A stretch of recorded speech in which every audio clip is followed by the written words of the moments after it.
This meeting complies with the Open Public Meetings Act. Notice of this meeting been published on the municipal bulletin board and the applicable newspapers.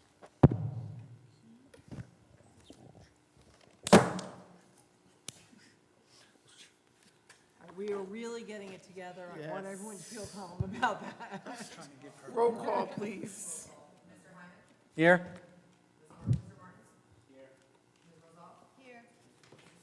Here. Here.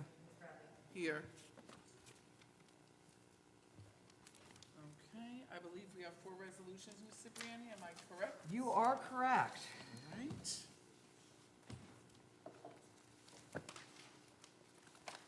All right, and I'm sorry, they're, all right, we'll just, are they attached? Is that how we're doing it? Oh, yeah, I do, sorry, I could pull them up on my phone, but they're not copies, sorry, here. Thank you very much. There you go. All right. So the first two pertain to the Jackson Crossing, number 3 and 4. It says number 2 here, but I believe that's number 3 and 4. So we'll make that change. And the first one is for the amended preliminary and final site plan approval. And I'm sure everyone recalls that. We heard a significant amount of testimony about that. The conditions are contained in the resolution. And present for that vote were Mr. Bressi, Mr. Such, Mr. Hyman, Mr. Martins, and Ms. Bradley. If anyone has seen the, I'm sorry? I think you missed that meeting at the beginning of June. Yes. Yeah. If anyone has watched the meeting who was not present, they would be eligible to vote today. Is there a motion? Motion to approve? Second. Roll call, please. Yes. Yes. Yes. Yes. All right. For the memorializing resolution, that passes. I think. Yeah. Correct. That's correct. And on the same application, this is the minor subdivision approval. And that was also voted on by the same individuals. Mr. Bressi, who's obviously not here, Mr. Such, Mr. Hyman, Mr. Martins, and Ms. Bradley. Is there a motion? Motion to approve? Second. Roll call, please. Yes. Yes. Yes. Yes. Okay, the next one, 2025-21, is granting amended preliminary and final major subdivision for Swanbourne. If you recall, they already had approvals. They had the issue where the DEP had determined they were additional wetlands, and there were changes to the site plan as a result of that. There were a reduction in number of units. And for that, we had Dr. Hofstein, Mr. Hudak, Mr. Hyman, Mr. Such, Ms. Rosal, Ms. Bradley, and Mr. Martins that were present. Is there a motion to approve? Motion to approve? Roll call, please. Yes. Yes.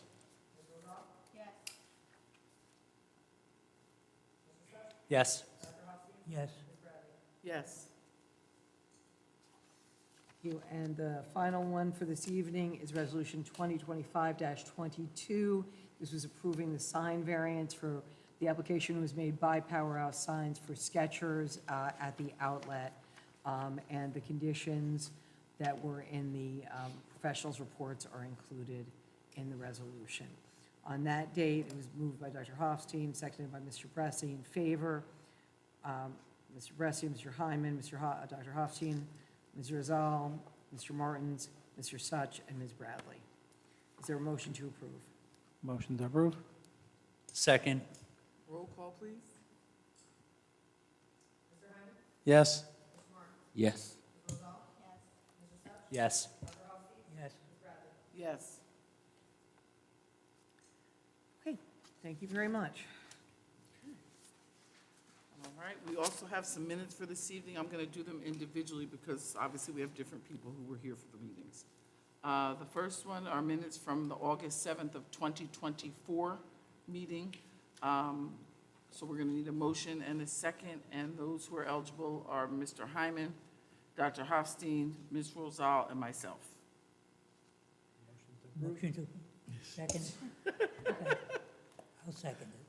Roll call, please. Sure.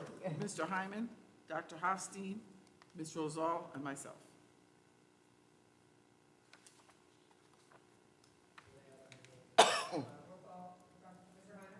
Yes. Yes. Yes. Next up, we have from January 8th of 2025. Those eligible are myself, Dr. Hofstein, Mr. Hyman, Ms. Rosal, Mr. Such, and Mr. Martins. Oh, I guess that's everybody, you're right. Okay, sorry. Make a motion to approve. Roll call, please. Yes. Yes. Yes. Yes. Yes. Okay, and last but not least, we have minutes from the July 16th, 2025 meeting.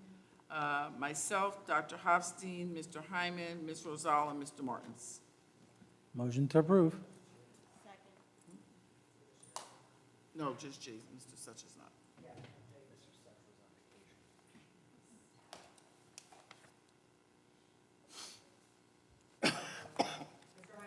Yes. Yes.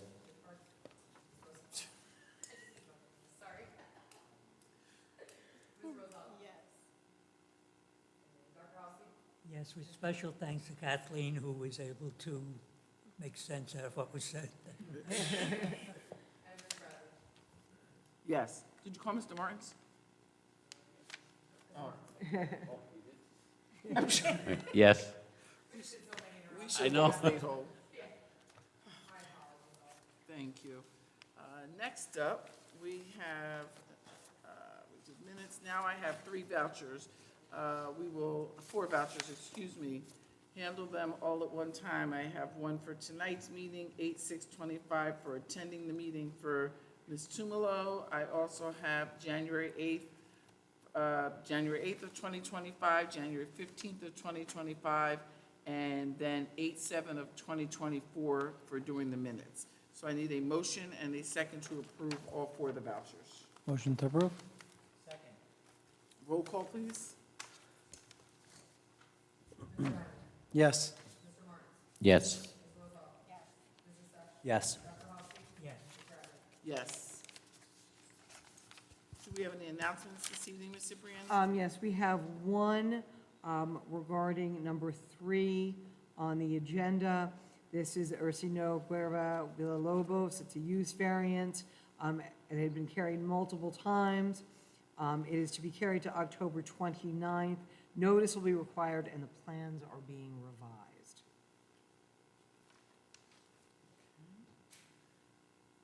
Since there's no additional announcements, we need to swear in the professionals. Oh, and Gina. Oh, look. Please raise your right hand. Do you swear the testimony you will give before this board will be the truth and nothing but the truth? I do. And please state your name and position for the record. Mark Romeyer, Board Engineer. Ernie Peters, Board Planner. Excuse me.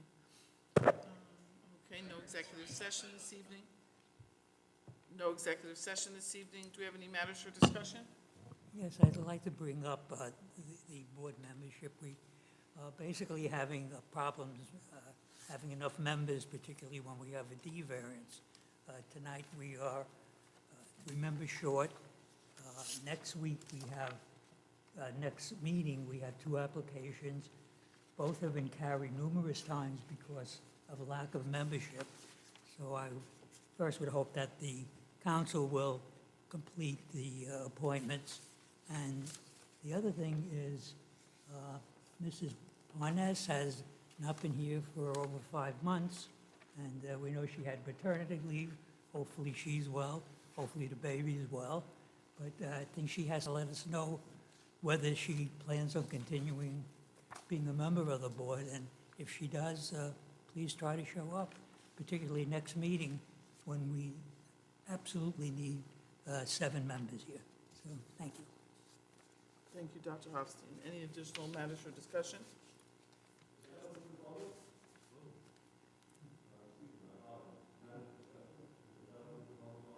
No, there'll be an opportunity for public comment on any matter appropriate for the board at the end of the meeting. This is just, this particular section is just for discussion amongst the boards, unless the chair elects to open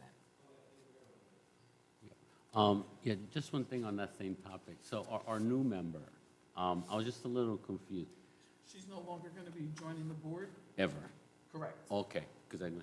Yeah. Okay, No, that's okay. understood. There was an email sent out, so you may not have seen it. Yeah, I saw it. I was just whether, anyway, I got it. The, It's not just until September, it's forever.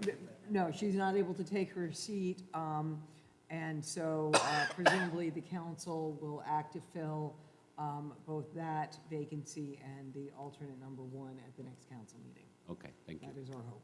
Okay, thank you. No administrative approvals this evening, so we're going to move on to application number 1. Applicant is Lifeline, New Jersey, Inc., signs variance 3535.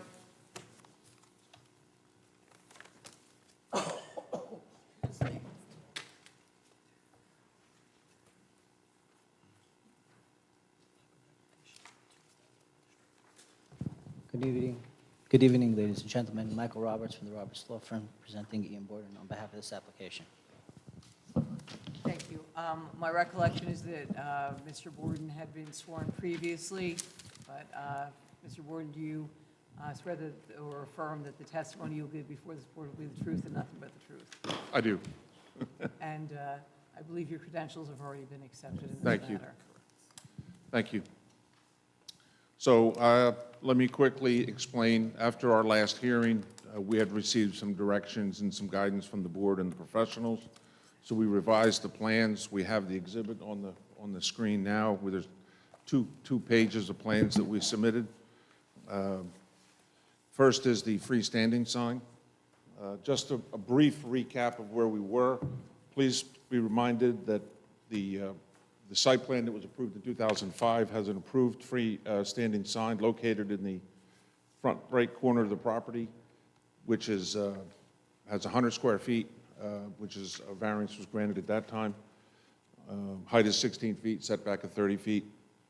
We had proposed a sign in the center of the site with a 0 setback. We have revised the plan as suggested at the board to move the sign to an island in the first island in the parking lot, which has a setback of 50 feet. So it's actually set back almost 50% farther than the ordinance requires. Because of that increased setback, the sign that was proposed in the front had a proposed area of 247 square feet. We did downsize the sign. We are proposing 147 feet. So we are proposing 47 square feet more than what is currently permitted and more than the 75 square feet that's permitted under the ordinance. In my opinion, that's justified because of the increased front setback. There is a concern from my client that it is located nearly twice the setback, so the increased area is appropriate, in my opinion. We clarified the sign. The detail that's on the plan, which is in the top right corner, the board members have, did my thing just stop working? Of course it did. That's perfect. Has the details of the areas of the sign. One of the things we did in the plan, there was some confusion created by me and my office in part over, we had Oh, thank you, Graham. What the hell did you hit there? Thanks, Graham. He has batteries, I do not. Oh, now it's working. Of course it is. Where was I? So there was some confusion created by us on we had requested variance for animated sign. Clarification was requested because the ordinance talks alternately about animated or changeable copy. I had testified at the last hearing that we were not seeking animated sign, we were seeking a changeable copy sign. There were certain performance standards that were noted in the hearing. I also went back and did a deeper dive into the ordinance, and we are proposing, I'm sorry, that is a spam call, and I turned my phone off. So want to just put a couple facts on the record as it relates to the ordinance and to follow up on our discussion of last week. The message, it is a changeable sign. We are not proposing an animated sign. The copy will not be changed more than once per day. The message and graphic content must be related to the permitted use of the premises. Recall this is a charitable, administrative, and family support center for pediatric cancer in particular. Each message and graphic will fit onto the single screen. No scrolling or incomplete message is permitted. The sign will not contain any animation or flashing, scrolling, moving lights. Those are performance standards in the ordinance. We agree to comply with that. The sign, and this sentence I'm going to read comes directly out of the ordinance, and we agree to comply with it, and that is that the sign shall not display an illuminative brightness of such intensity or brightness that it impairs the vision or endangers the safety and welfare of any pedestrian, cyclist, or person operating a motor vehicle. Of the 147 square feet, we do have 3 components of that. The top is the name of the facility, High Lifeline, which is 28 square feet. We do have the donor panels. We had discussed at the last meeting relocating the donor panels to the building, and we would like to keep these 7 donor panels on the freestanding sign. The reason for that will become a little bit more evident when I talk next about the wall signage, but that portion of the sign is 56 square feet, and then we have the changeable copy on the bottom, which is the entire width of the sign, which is 63 square feet, with the performance criteria that I noted before.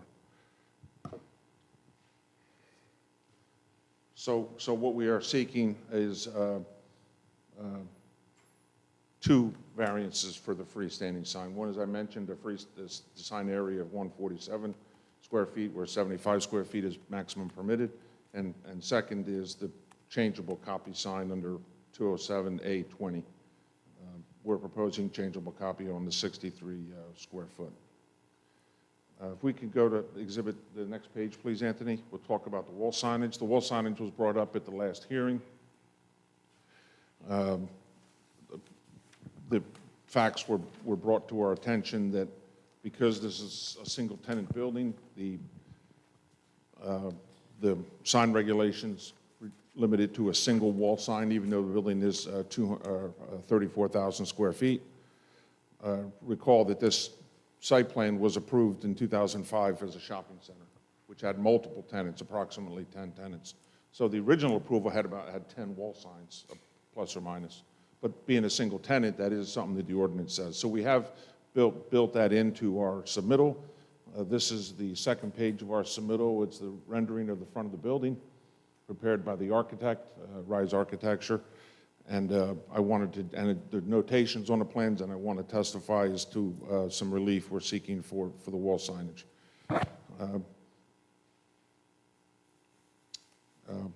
The permitted sign area under the ordinance is 15% of the wall area, or 80 square feet, whichever is smaller. That is that is an ordinance section that doesn't treat this project well, because the total wall area in this project is over 8,000 square feet. So under the first part of that sentence, 15% of the wall area will be 1,200 square feet. But obviously, we're limited to the 80 square feet as the second part of that sentence. So there's a tremendous delta between the 15% and the maximum size. In my opinion, the ordinance didn't consider a single tenant of such a large building like this in the highway commercial zone. We are proposing 300 square feet of sign area, so we are proposing 3.7%, where it does permit 15% minus the 80 square foot maximum. We are proposing 3 wall signs. It was brought to our attention that the ordinance prohibits, and that's under B7A. It permits 1 wall sign for each tenant. And again, we have, High Lifeline will occupy the building themselves, so they are the only, they're the owner, but they're the only tenant thereby. So we are proposing 3 wall signs. We have the, you're looking at the kind of an angular front rendering. You have their name at the center of the building over the main entrance. But then on either end of the building, basically on the end cap, we have a large donor sign. It's their corporate symbol and a donor sign.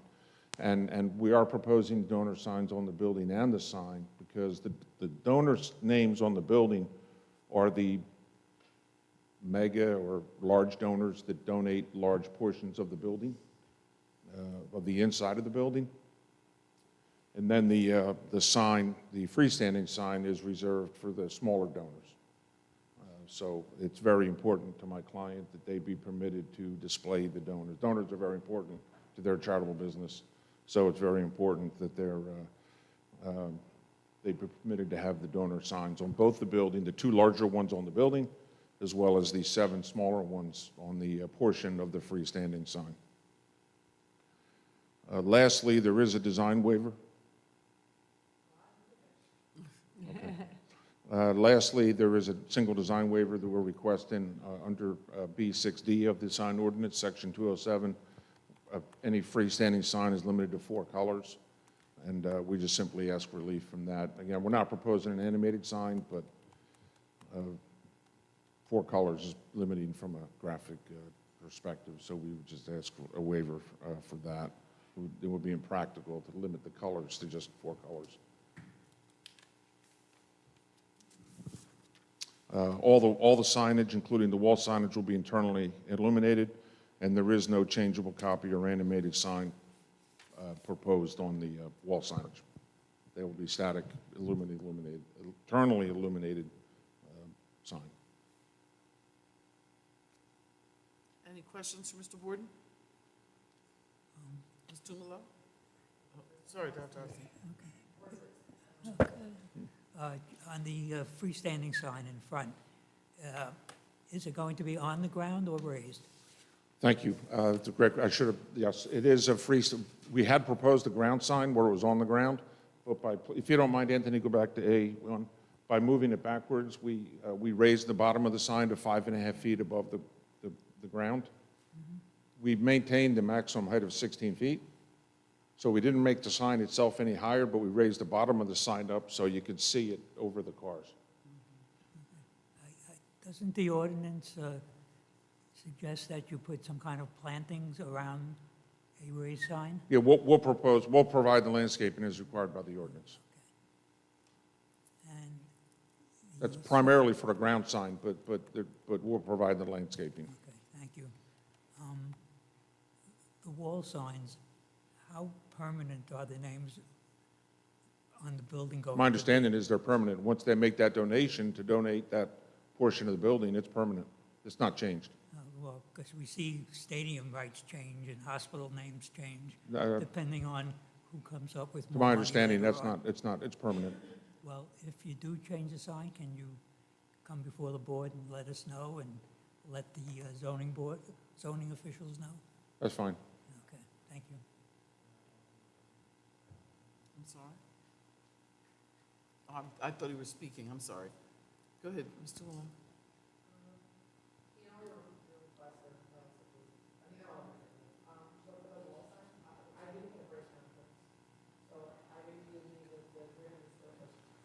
Correct. Gina, I'm sorry, we're having trouble understanding if you could sit into the mic, and maybe a tiny bit slower.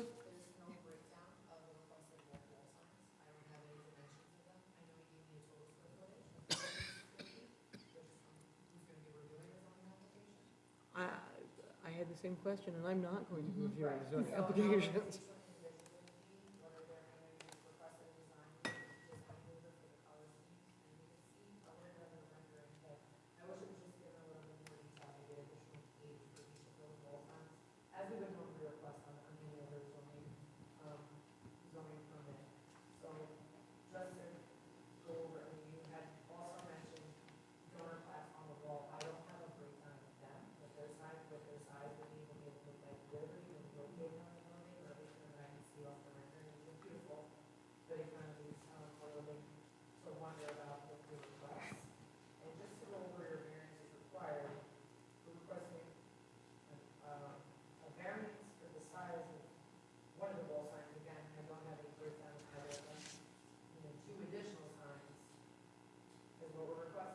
It's up.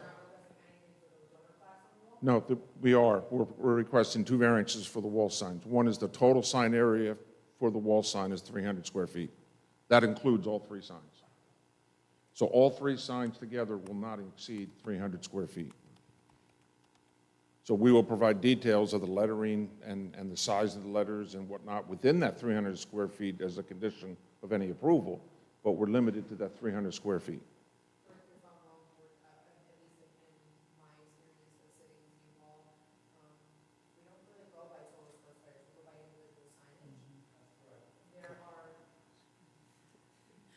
Who signed that? Sir, I'm sorry, I just want to let you know, you will have the opportunity to question the witnesses and to make a public comment, but I do ask that you not interrupt. So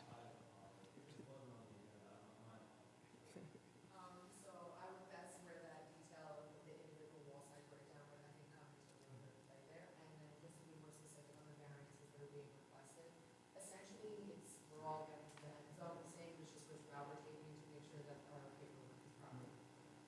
So, Mr. Borden, Anthony, excuse me, can you bring up the rendering that shows the front of the building?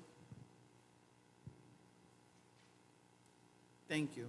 So, Mr. Borden, the Weir family and the symbol there, that's one of the wall signs? Right, there's going to be three. Two are shown in this exhibit. You have the Lifeline in the center. You have one on the right. There will be one on the left, which is not shown on this exhibit, at least it's in the far background. The total area of those three signs will not exceed 300 square feet. Now, does the one that's going to be on the far side, It will be very similar to this one, just a donor name. it's going to be a different donor name, but, Yes. and their symbol? Yes.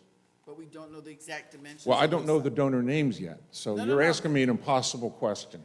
No, I understand you don't know You're- the names. I'm just trying to help clarify. So the one sign is going to say Weir family in the emblem. Yes, That it'll would say, say- right here, it'll say the Borden family donate. The pool by Borden family. Right. And then the other side, you're going to have a similar one, whatever that name is, correct? And then It'll have the Child recreation Lifeline. area by the Bradley family. There you go. Sounds good. But we don't know the, can we give an estimated size? Well, it's 300 square feet for the total. I don't know how to be more specific. No, it's not, I You understand can what Ms. divide Chulos. 300 a lot of different ways. Mr. Right. Gordon. Normally what Ms. Tumalo was saying is, you would say to me, where it says Weir family and the emblem is going to be approximately, I'm making up numbers now, 150 square feet. Then the other two signs would be 75 each. That's what we're looking for, so it can be documented properly. I understand, I think we all can agree, we understand in total it will be 300, but we need a breakdown. So if the one being shown, the other one on the other side is going to be the same, if they're going to be 100, if they're going to be 125 each, and then Child Lifeline is only going to be 50, we need some rough estimates, and Okay. then it can be That's fine. documented. Then I would say that the high lifeline in the center would be 50 square feet. And then would be 125 for each of the two donor signs. Okay, so thank you for clarifying that, because that is something I was not understanding. Those top right and left-hand symbols were family comment, that is considered a donor sign? Okay, all It may right. say Tumalo family. Gotcha, and your okay, so symbol. that clarifies a little bit more for me as well, because I thought we were looking for something else individually placed on the wall in addition to this. Thank you for clarifying that. Problem. Any additional questions, Mr. Borden? Yeah, just to, so, I was thinking the same thing that you were. So I thought on top of this, you're gonna have plaques with names of the top 7 donors. No, No, they're on the that is, freestanding sign. right. So that is the plaque. Yes. Donor plaque is what you're Yes, showing. this here. has the Okay. symbol for high lifeline, then the name would be Right, next to it. right, and to be one of, there's only 2.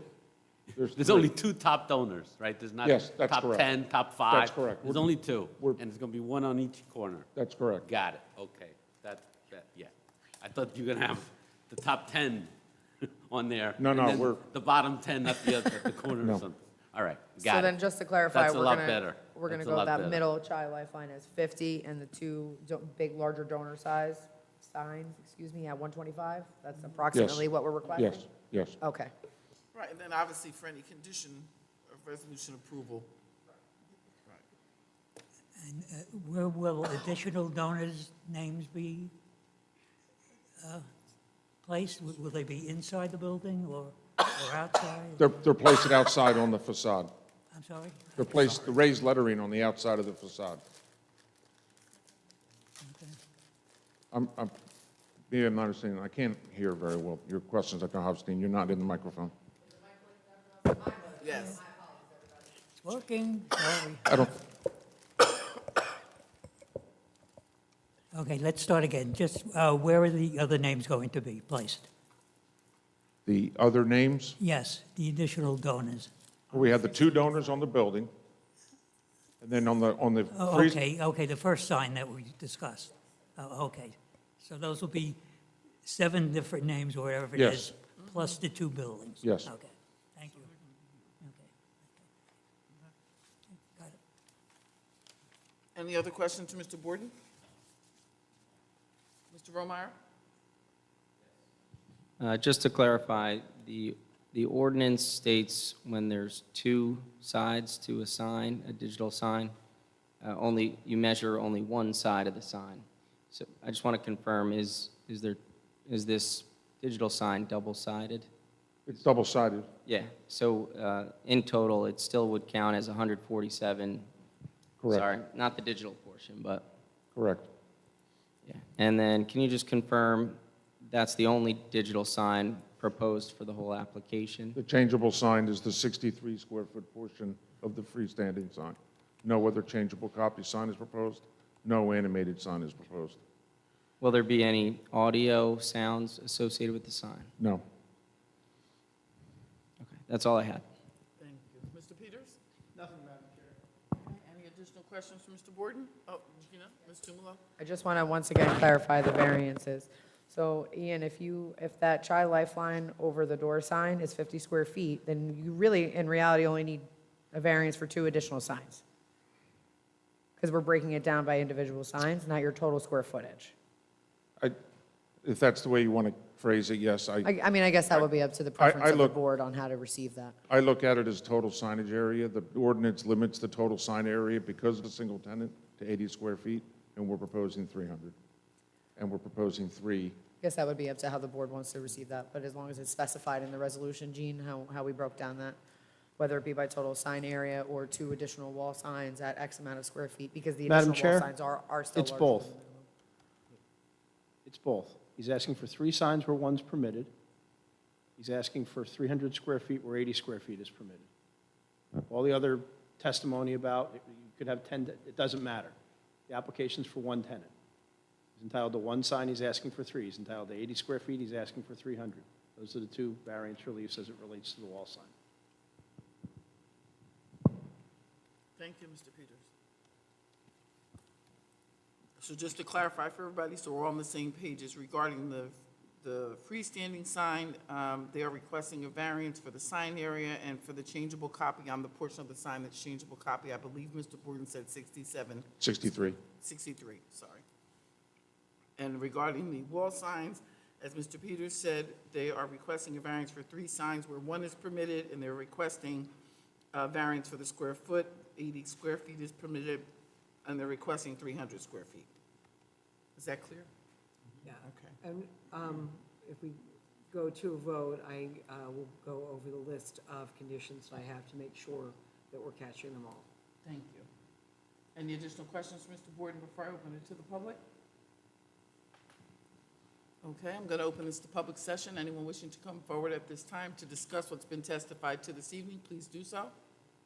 There's a question, there could be questions for Mr. Borden, and then there's public comment. So this is questions for what the testimony you just had for their professional. Thank you. I appreciate you guys. Excuse me 1 second, you're going to need to raise your right hand to be sworn in. Okay, so, hold on 1 second.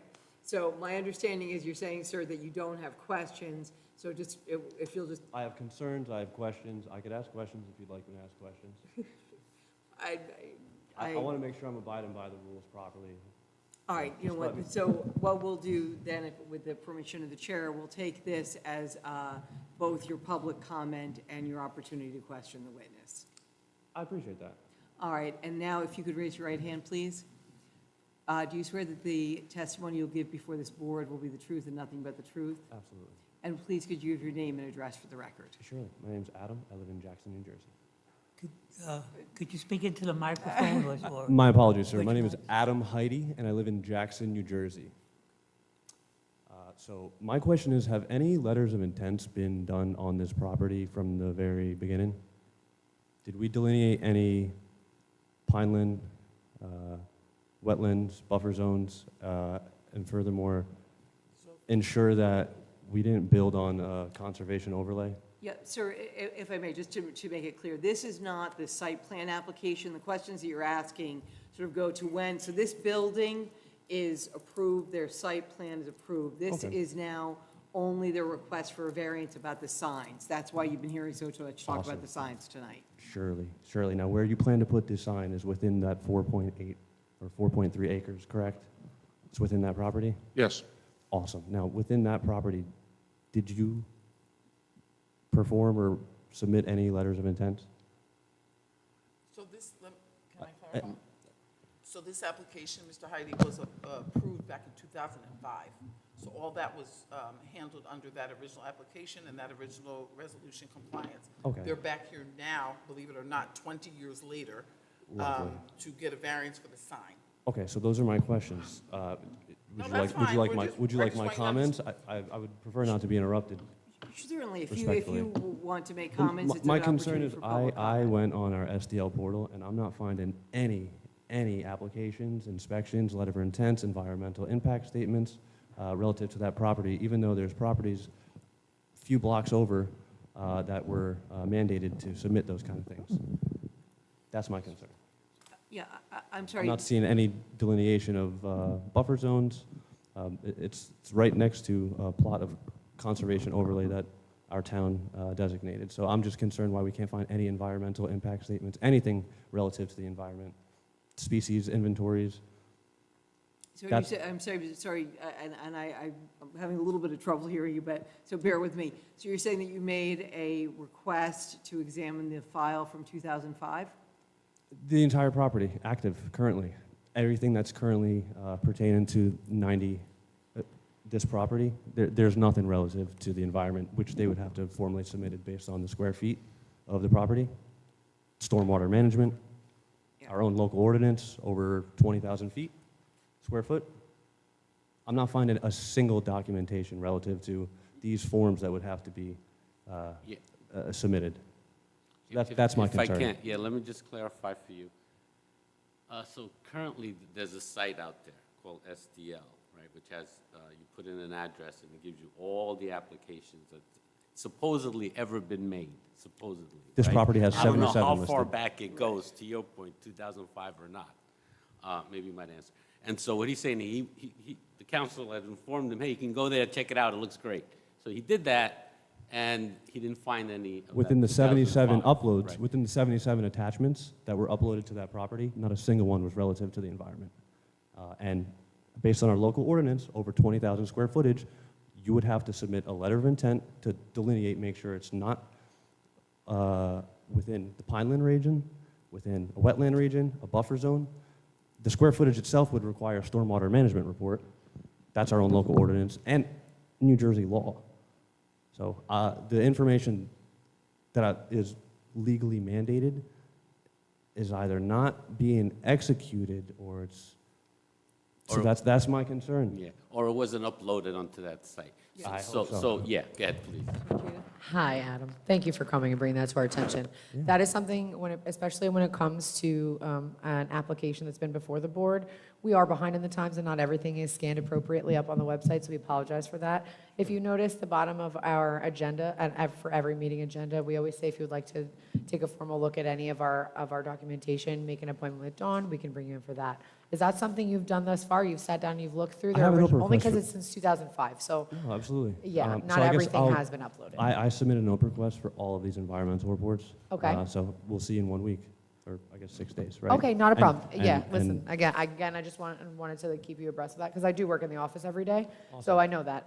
People do make appointments with Dawn constantly to come in and they look through files, and some of them are rather large, so instead of just making copies and sending them to people, as you know, you pay for each copy on an open request. We always ask people to come in, we'll give you sticky notes, you flag whatever you want to make a copy of, or you want us to scan and email you, we can go through it that way. So just just to be, Can you guys confidently answer me that you've performed all these things? Yes, I'd be happy to. Yes, I did the site plan in 2005. I also did the site plan for Jackson Green Apartments behind the property. The properties were all part of the same tract at one time. Awesome. When's the last time you disturbed land? Okay, There were, sir, you asked Mr. Yeah. Borden a question, please let him answer. My apologies, sir. all of the checklist items were submitted to the planning board in 2005, including an environmental impact statement, stormwater management was addressed, everything was addressed. There were no waivers granted by the planning board. There were no variances granted by the planning board. This site was a fully conforming project in the highway commercial zone. Every single report required by the ordinance was submitted and is part of the file, I'm sure. It was all done in 2005. May I respond? May I ask you a question again, sir? Of course. Awesome. You say 2005. Was that the last time any of these impact statements have been done? Yes, Awesome. And then in 2005, was the acreage stand-in the same as yes. now? Yes. No further land has been cleared or disturbed? No. Okay. But you can confirm that no other impact statement has been executed since 20 years ago? Yes. Thank you. Does that see? Oh, my God. Awesome. Okay. Thank you very much. Thank you. Thank you.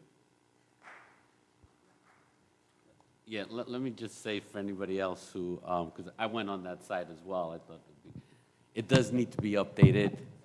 It's a work in progress. It's a lot of data that needs to be uploaded. So, you know, for anybody who does look at it, just because it's not there doesn't mean it doesn't exist.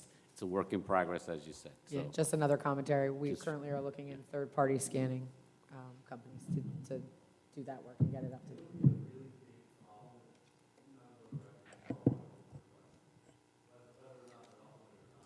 Sir, you had the opportunity for public comment. Why don't you make your open request, and we'll take things from there.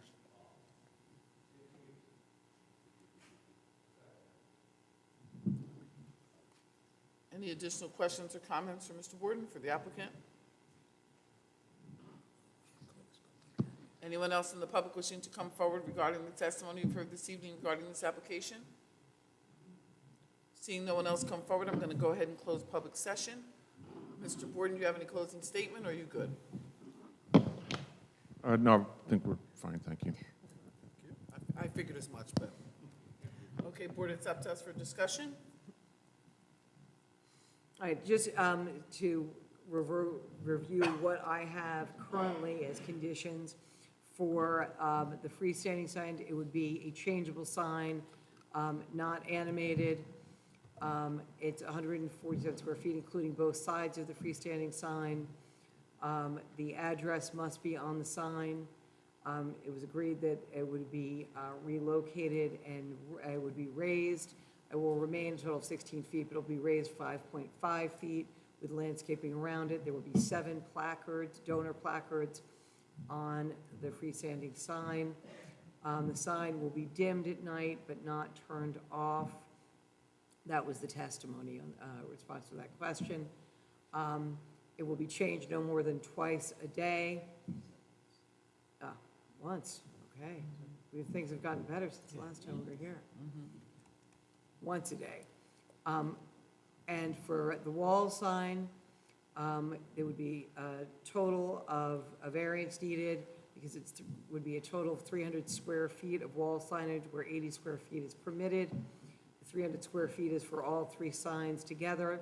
Will be 50 square feet for the owner, the High Lifeline sign, and 125 square feet apiece for the 2 donor sides mounted on the wall of the building. And there'd be another variance because that would be a total of 3 signs instead of 1 as permitted by the ordinance. I'm sorry? Yes, and that signage includes the logo as well as the words. So that's 50 square feet for the High Lifeline, 125 square feet apiece for the 2 donor signs to include both words and logos. And there was a request for a design waiver to be permitted on the changeable sign to have more than 4 colors. Okay, so those are the conditions that I have. I don't know if there are additional conditions, but I thought that might be helpful as we begin discussion. Thank you, Ms. Zibran. Comment, Dr. Austin? I think everything is included in what Mr. Briani stated, and nobody else has any comments to make, I would make a motion to approve. I second it. And I would just like to Could say, somebody, yeah, sorry, who was that, the second? Jay, just to go with the one. Okay. And I just want to say thank you. I think you addressed every single comment we had last time. We're very clear, and we appreciate that. Thank you.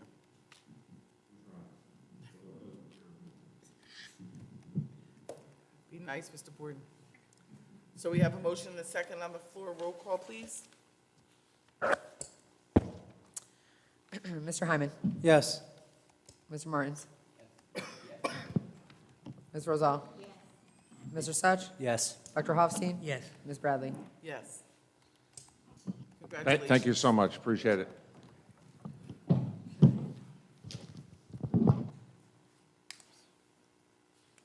We are now going to move on to applicant number 2, Earl Investments LLC, looking for a time extension for preliminary and final site plan 857-2 with minor subdivision and administrative approval.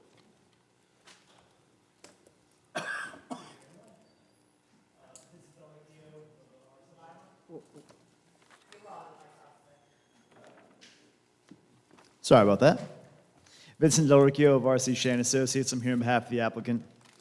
We were before the board back in 2023 for the original site plan. It approved the property as a contracted warehouse with an office use. There was a subsequent amendment to that, which was granted in July of 2024. It was a fairly de minimis change. It was just about the surface area of the office versus the warehouse use. That approval expires in July 17th of 2026. We're here asking for an extension of time to give us some time to go about getting the outside agency approvals completed. Specifically, we're working on getting Pinelands. They're working with us. We just haven't received it yet.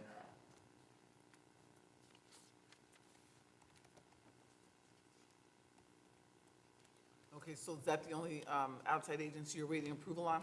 Yes. But just for the record, you stated everything's already been submitted. You're in the process of working with them. Yes, that's correct. Did they give you any estimate of when they're going to bring up your case? 'Cause my experience with them, anyway, just curious. They did not. I know I believe we had a hearing scheduled that got carried. I know our engineer is in talks with them. It seems like we're in good shape. I have no reason to believe that this is going to drag on forever. It's Right. Pinelands, but It will be this year? that would be a guess for me to say that. I'm You're not sure. Okay. Yeah. Okay, thanks.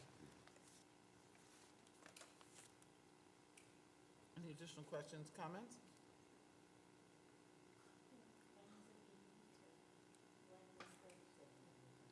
It would be a one-year extension.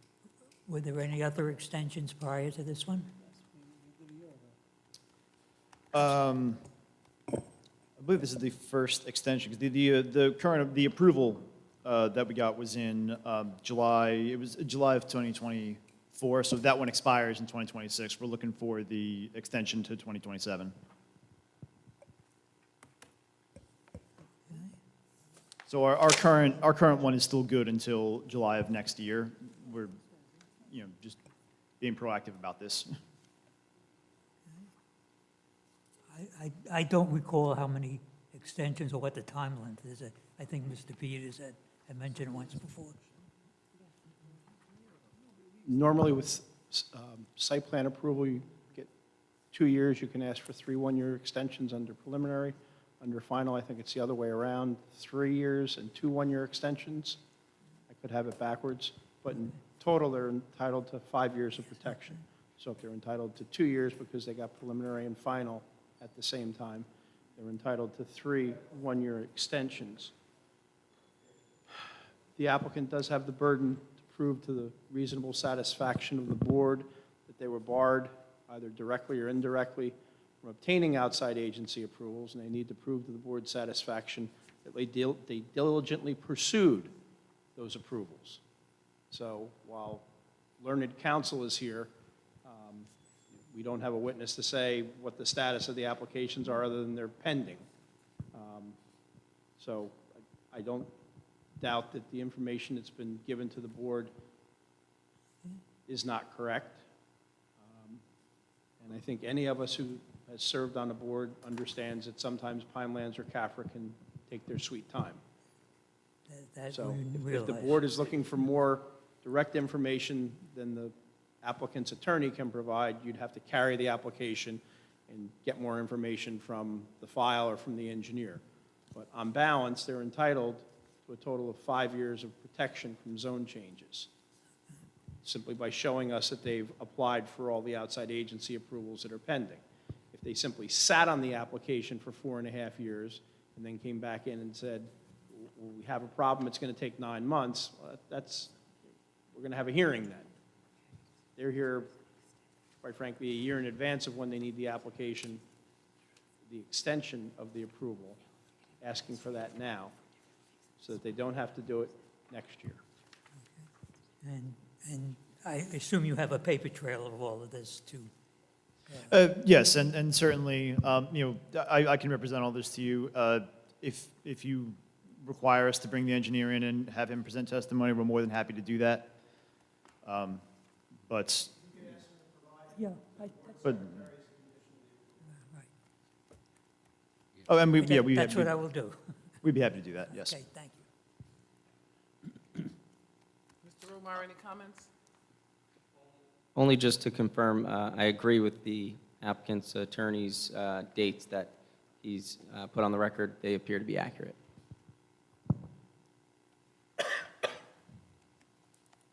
Any comments? Questions for the attorney? Okay. Mr. Peters, anything else? Okay. I'm going to go ahead and open this to public session. Anyone wishing to come forward at this time about the testimony you've heard this evening? Yeah, they haven't heard any testimony. Well. You're right.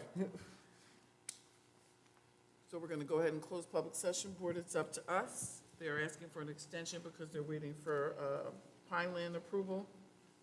Their term will end in 2026. They're asking for the extension until July of 2027.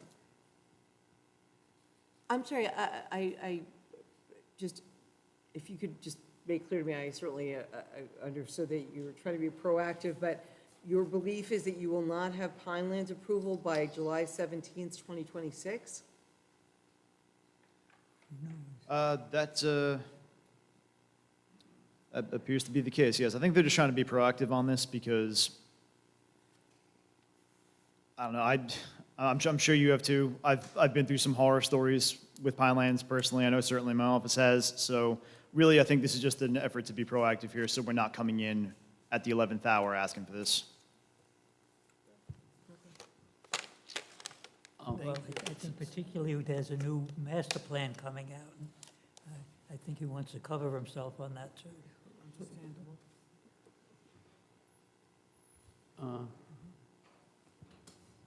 But just one thing you said, you do have an extension until July 26th, so the master plan is going to come out before July 26th. So it's not for that I think, not for that reason why you're asking for an extension to 27. If they make any changes to this property, he wants to be grandfathered in. So I don't blame him for coming in. Okay. Yeah, I'm just, yeah. Because I do agree with you with Pinelands. It would be great if we had something from Pinelands saying, look, yeah, we're backlogged. We're never going to get anything from Pinelands. Right, we're I backlogged. mean, I'll Right. speak not just for the applicant, but I'm like the Lorax, speaking for everybody. Right, You're never going to get Pinelands to tell you when they're going to act, for sure. right, okay. And just so the board's clear, Yeah. the applicant can ask for the extensions in advance. They can also ask for them proactively.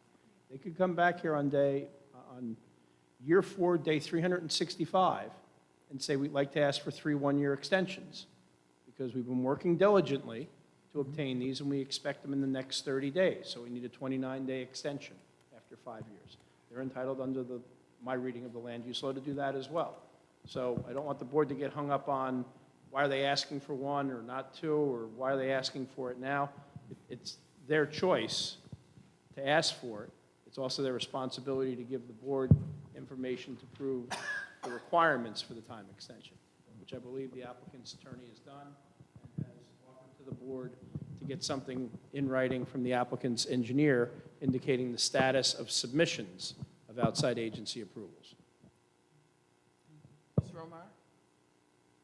Yeah, excuse me, just as part of the record, the applicant submitted a January 2025 letter from the New Jersey Pinelands stating that there was just concerns with the design of the stormwater management.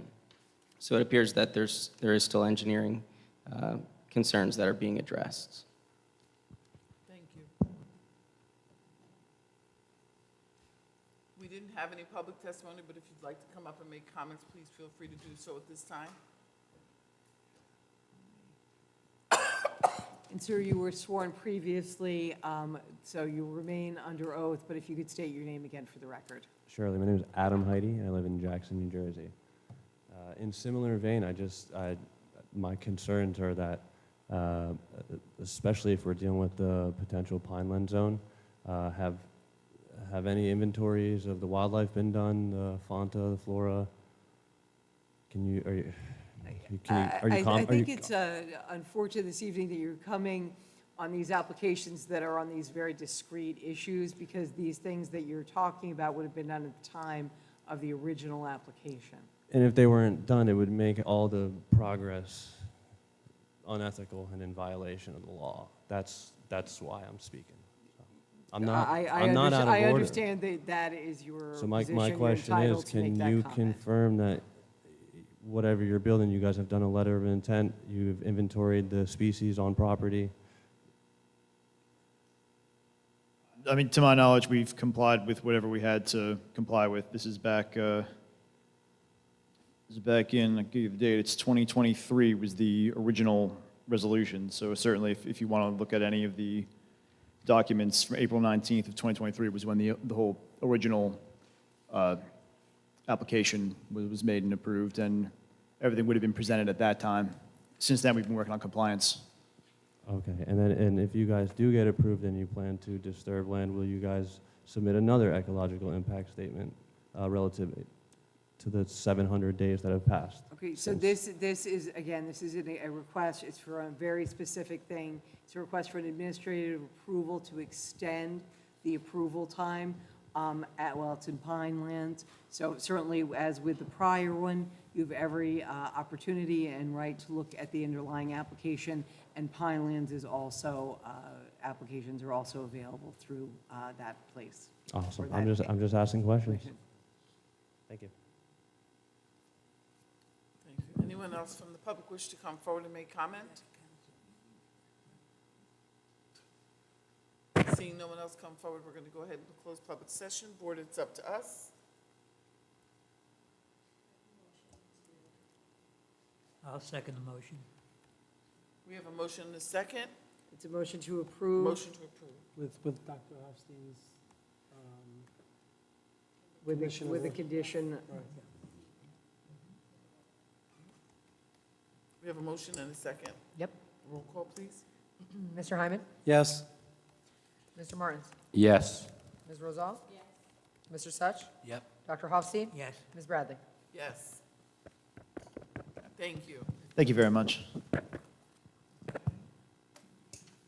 you guys need to take a break?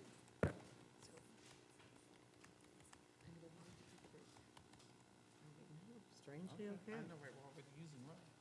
All right, we're going to go ahead and move on to applicant number 4. I believe it's Valerano Group, LLC, Enzo's Restaurant, preliminary and final site plan 938 with use variances 3525. Mr. Alfieri.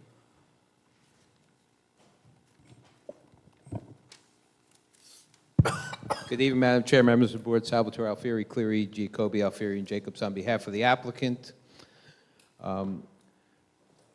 We're here tonight for approval, both use variance and site plan approval for multiple uses on one lot. We have 3 witnesses to present. Mr. McFarland is going to be our engineer and planner. Scott Kennel is our traffic expert. And then we have the applicant himself present. Not in that order, but those are the three witnesses we're going to have, and I'm just waiting for Graham to pass out the exhibits so we can have them sworn in. Thank you.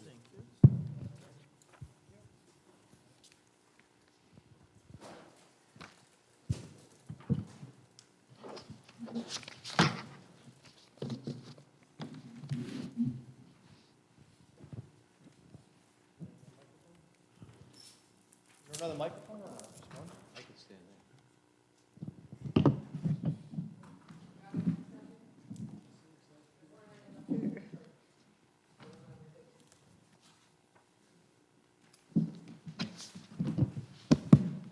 Okay, Mr. McFarland, we're going to have you sworn in. Do you swear or affirm that the true testimony you will give before this board will be the truth and nothing but the truth? I do. And could you please state your name and credentials for the record? Sure, it's Graham McFarland, professional engineer, professional planner, principal of professional design services, previously qualified and testified before this board a few times. We'd request that his qualifications be accepted, engineering and planning, Madam Chair. We do accept his credentials. Thank you. And Thank you Mr. very much. McFarland, you and your office prepared the plan that was submitted in support of this application. Yes, we did. All right, would you describe, I guess, orient the board as to where this property is located, and we should identify, did you pre-mark these exhibits? Yes, I did. Okay. Yeah, so you can see that we have an aerial up on the screen, which we identified as exhibit number 1. Again, that shows an aerial view of the subject property outlined in yellow. The property has frontage on West Commodore Boulevard. At the front of the site is the existing Enzo's Restaurant, pizza and Italian restaurant that's been on the premises for quite some time. In the back of the site, there are 2 other buildings. There's a warehouse, there's a garage building on the bottom side of the property, and there's what was previously a house that we're asking to convert to part of the shed sales business. This map, again, it shows the total property, which has a land area of about 8.4 acres. You can see that the property is encumbered by both freshwater wetlands and by Category 1 riparian buffer. This photo was taken only a couple months ago, so it does pretty much show the current conditions of the site, where you can see some of the activities that have been occurring on site. Again, you can see that the restaurant is located up at the front of the site near West Commodore with 2 driveways into the site. There is a drive aisle that leads back to the rear portion of the site, comes right through here. You can see that's the existing, I'm going to call it an existing garage.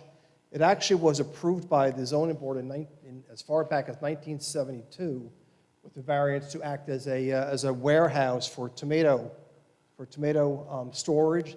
And then it was also subsequently approved for some retail sales from that same building quite a few years later, but that hasn't occurred at that location for quite some time. You can see the existing formerly a house, the existing building that we're seeking to convert to the office for the shed. We originally called it a shed, but I think more properly we should call it, shed and prefab building sales. Some of these units here for display are standard sheds, 6x8, 8x10, 10x12, but there are also some larger prefab buildings. I mean, there's one unit there for sale right now, which is a 2-car garage with some extra living space in it. The thing is probably, I don't know, close to 1,000 square feet. But they're all prefab buildings completed. That is what, again, I'm going to stick to the shed/prefab building. They're finished units that would be, sold from premises, delivered to a homeowner, and then, put on their property. You can also see that there is some parking that is occurring on this bottom portion of the site. And then there is another component, which is some landscape business. There's some storage of some landscaping materials and supplies that's occurring in this portion of the site. There are a couple of, I think it's either 2 or 3 roll-off dumpsters where there are some materials, again, that have been obtained from the landscaper's business that are stored in those containers and then disposed of periodically. And then in the back portion of the site, you can certainly see on this map, there is some landscape, some nursery stock that is being stored in this portion of the site. So it's important to point that out because when we prepared this plan, the documents we submitted to the board were a little bit different than what I'm showing you here tonight. So I wanted to go through that and just make clear that we are asking for the approvals for everything that's occurring on the site as it is today.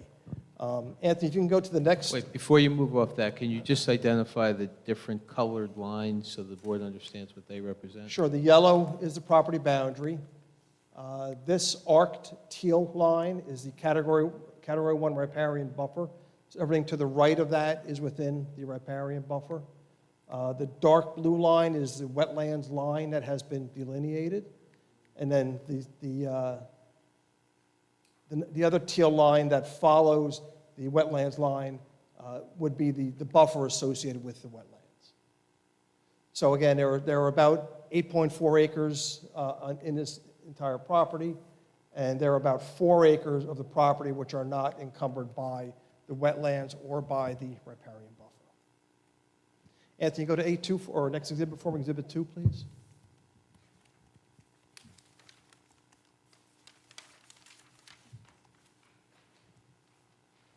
Let's see. Yeah, so this is just the, again, this is just the cover sheet showing the location of the property. It does show the zoning map in the upper left-hand corner, which does show the property is in the LC zone. And the property is bounded by other commercially zoned properties, and most importantly, the adjoining zones do not allow for residential development. That's important because your ordinance specifically requires buffering for properties that adjoin lands that are zoned for residential use. So this application by ordinance does not have any need for any specific buffering. Go to the next exhibit, please, Anthony. This is Exhibit 3, which is, this is an updated variance plan for the application. As I spoke a few minutes ago, there have been some revisions to this plan from what was originally submitted to the board, just for clarification as to what has been going on at the site and what we're really asking for tonight. And really, there are three changes. When we originally submitted the application, we were seeking the leased parking up here. We are still asking for that area to be used as leased parking. We identified that as a leased parking area number 1. We've also identified a second leased parking area, so I've identified that as leased parking area number 2. That was not on the original plan that we had submitted. Then there are 2 components associated with the landscape business. Again, there's a small area here, I think it's about 5,000 square feet or so, in which there are a couple of roll-off containers, and I think right now there's 3 stockpiles of sand, stone, and maybe some mulch in that area. They're not very big stockpiles. They would be limited to 10 feet in accordance with ordinance requirements, but there is a need or a request to be able to store those materials on site as well. And then the landscape nursery stock is occurring in this back portion of the site. And again, when we prepared this plan originally a couple years ago, that was not occurring on the site. When Sal and I met with our client last week, we went over all this stuff and decided it's better to present this to the board, be upfront with it, talk about it all, and see where we go. So again, the application itself is to retain the restaurant building, is to convert this existing, I'm going to call it an existing garage right now to a warehouse building with as many as 4 tenants, so it would be a small multi-tenant warehouse building. I think it's right about 3,000 or just under 3,000 square feet for that particular building, about 2,600 square feet for that particular building. The site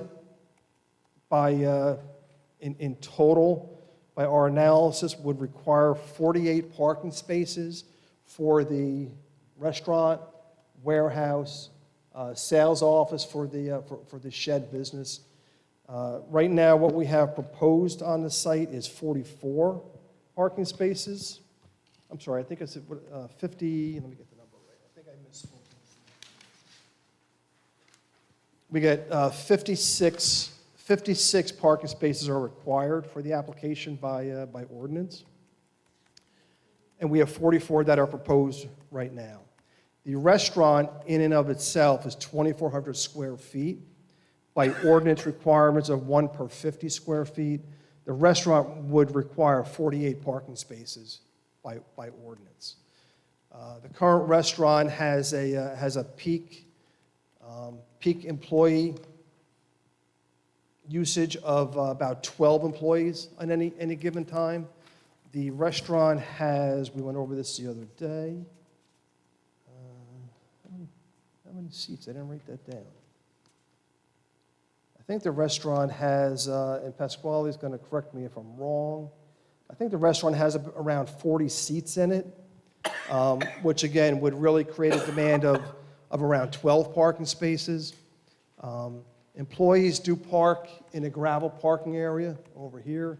That is very clear and managed by Mr. Falzarano. So there are 6 employee parking spaces here, so employees do park there and here, and then patrons and visitors use the rest of the parking spaces. And he's been operating this business for a long time, which he's going to give some testimony, and we believe that there's more than adequate parking proposed to service the proposed project in total. We are also proposing to move the refuse enclosure for the restaurant. Right now, it's up in the front here. It's ahead of the building, which is not in compliance with ordinance requirements. So we are proposing to move the dumpster and put a new CMU enclosure. It is closer to the property line than permitted by ordinance, but I think it is sensible, given all of the particulars in this application, to move it back behind the building and at least get it out of the view from the public road. We also have added to this plan a dumpster. One dumpster here that would service both the shed office use, which would generate minimal solid waste, and the warehouse. So we do propose one dumpster here that would service both of those uses in the back of the property. In addition to the use variance, which I'll come back to later after we get some other testimony from Mr. Kennel and Mr. Falzarano, there are some bulk variances required for the application. I think I could go through those now, and then we'll come back to the planning testimony on the use variance. So I did go through Mr. Peters' letter, which was very, very thorough, and identified and brought questions, the need for some bulk variances. Reviewed the plans again, and I have determined that, in my opinion, there are a total of 7 bulk variances that are required or requested for the application. Some of them are existing conditions. I believe a couple of them were actually approved when the site plan for this was approved back in like 2006-07 when it was originally approved. But just to run through those that are existing conditions, one is the lot frontage on West Fish Road. This lot actually goes all the way back to West Fish Road, way down here, and has a frontage of 25 feet, which is not in accordance with ordinance, but that's an existing condition. Parking setback from the right-of-way, again, this parking lot has existed here for 20 years in accordance with our prior approval, so that's an existing condition. Parking, Ernie identified parking from residential as 11 feet proposed and 20 feet required. I wasn't sure where that was identified, as we don't adjoin any residential zones. We do adjoin a residential use, but if Ernie felt that variance was required, we would just ask for that. And then parking from non-residential, 9 feet proposed where 10 feet is required, and I think that happens at this corner, if I'm correct. But again, that's an existing condition that we're not altering. I'm sorry. Sorry for. I see you're reading from Ernie's report, and I'm trying to follow. So you know how he has numbers in front of it? Would you mind just going on his Is that possible? 'Cause I'm trying to figure out which one comment you're referring to on his report. Yes. So You you're numbered it on from 1 page, through you're on 9. page 6? Page Yeah, 7? Page 7, yeah. Page 7, I think you're okay, up to so number 6 I'll start his. on, the bottom of page 6. Yep. Mr. Peters pointed out item number 2, Yep. West Fish Road, 25-foot frontage. Yeah, and I think Talked you're about up- that one. Right, and I think you're up to. Item number 3, Okay. Ms. Ernie pointed out the maximum height of an accessory structure about the existing single-family dwelling. My opinion is that that single-family dwelling to be converted to an office is not an accessory structure. It's certainly not accessory to the restaurant business. I think it would be a separate principal building. So I don't believe the accessory structure height would apply to that particular building. Again, because that shed use is not accessory to the restaurant use. So I do not believe that is defined as an accessory structure. Item number 4, parking area setback from the right-of-way is 20, where 11 and a half feet is existing. That would be the parking at the front of the site along West Commodore. Item number 5, parking area setback from a residential property. Ernie pointed out lot 14. Lot 14. Where in the heck is lot 14? Lot 14 is, and Ernie, free to jump in if I'm not correct. Lot 14 is this one, is what I'm picking up on a tax map.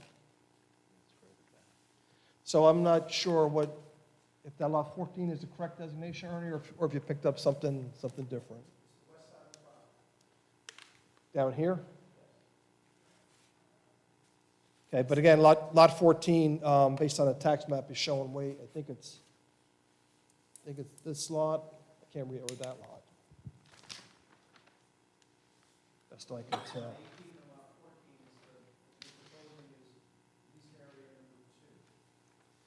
Right, but those lots, to me, look like they're way back here.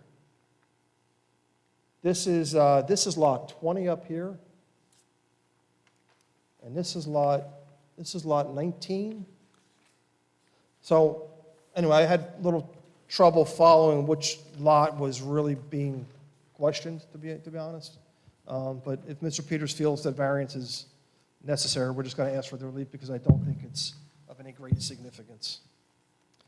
Item number 6, minimum parking area setback from a residential property line is 10 feet from adjacent lot 23. That's easier. Lot 23 is existing lot up here, so there is a parking area that is 9 feet or so from the property line. Again, that's an existing condition. Item 7, number of parking spaces, which I spoke about. Item 8, ADA requirements, 1 accessible space is required. The restaurant does have 1 accessible space. And then item 9, parking requirements for a warehouse. Our plan does tabulate that for the warehouse. I believe that there are 6 parking spaces required, 1 per 1,500 square feet, plus I allowed for 1 space per each business, which would be 4. So that gave 2 plus 4, a total of 6. So we came up with 6 parking spaces for the warehouse. So that's walking through those items 1 through 9 that Mr. Peters had outlined in his report. Then in addition to the bulk variances, and I would stipulate that all of those bulk variances meet the criteria of either a C1 or a C2, where they all qualify either as hardship because there are existing conditions that were constructed in accordance with a prior approval, and or the benefits of granting them any of those variances outweighs any detriment, as they're all, to me, they're very insignificant and de minimis in nature. Then there are also several design waivers that are requested. And again, I combed through Mr. Peters' letter and went through our plans again, and I came up with, just trying to make it a kind of a little simpler, I came up with 7 design waivers that are requested with the application. One is that the ordinance requires paving of service roads, driveways, and storage areas. And of course, for this application, we are not proposing to pave the service roads, driveways, and storage areas.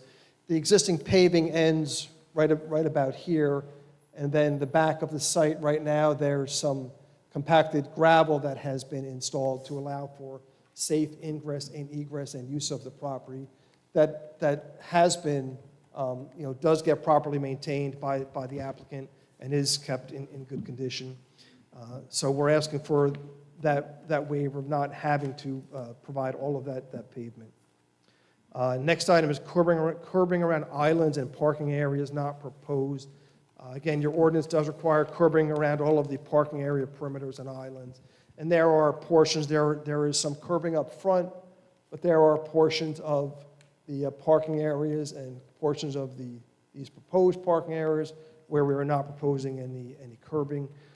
Based upon the operation of the restaurant for many years works suitably as it exists today, and the low-intensity use for the other new uses on site, we're asking for that waiver. Ordinance limits the number of driveway ingress-egress points to not more than 1 two-way access drives. There are 2 proposed.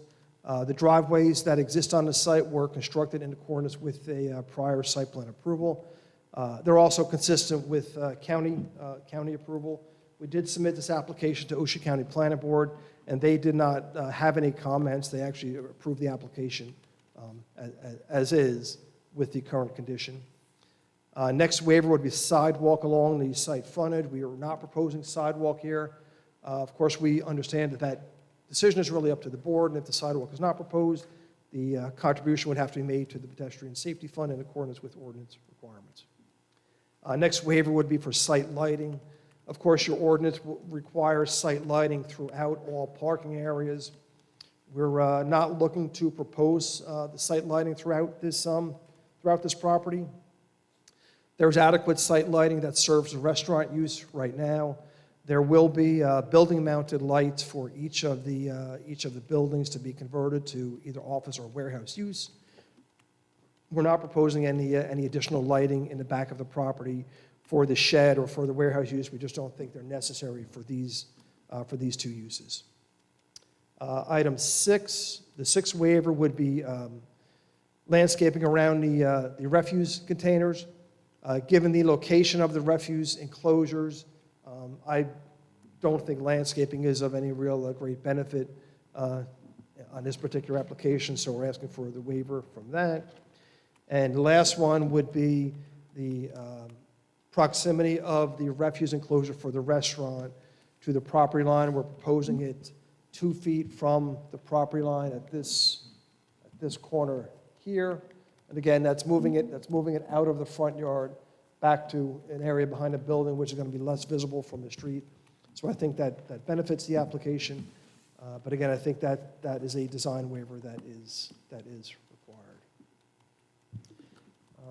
Do you want me to go through Yeah, Mark's so, letter? well, yeah, there are 2 professional reports that were issued, obviously, the board engineer and planner, and not touching on the D variance relief just yet. Are there any technical comments contained within these reports that you need to discuss, or can you agree to comply with them? Yeah, just to Mr. Romeyer's letter, he does point out in his letter that he believes stormwater management will be required for the application. Unfortunately, I think I have to agree with him as I reviewed this a little bit closer. So we will agree to provide stormwater management that would be required for the application if it meets the criteria for major development, which I think it's going to. I think it's going to be close, but I think it's going to. So we can hopefully just work out those details with Mark as engineer to engineer matters.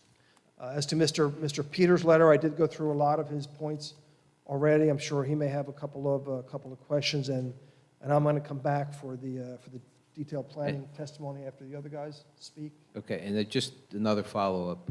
As it relates to the wetlands, you said they've been delineated, but we do not have an LOI yet, correct? Correct. We do not yet have an LOI. They were delineated by Brian Du Bois.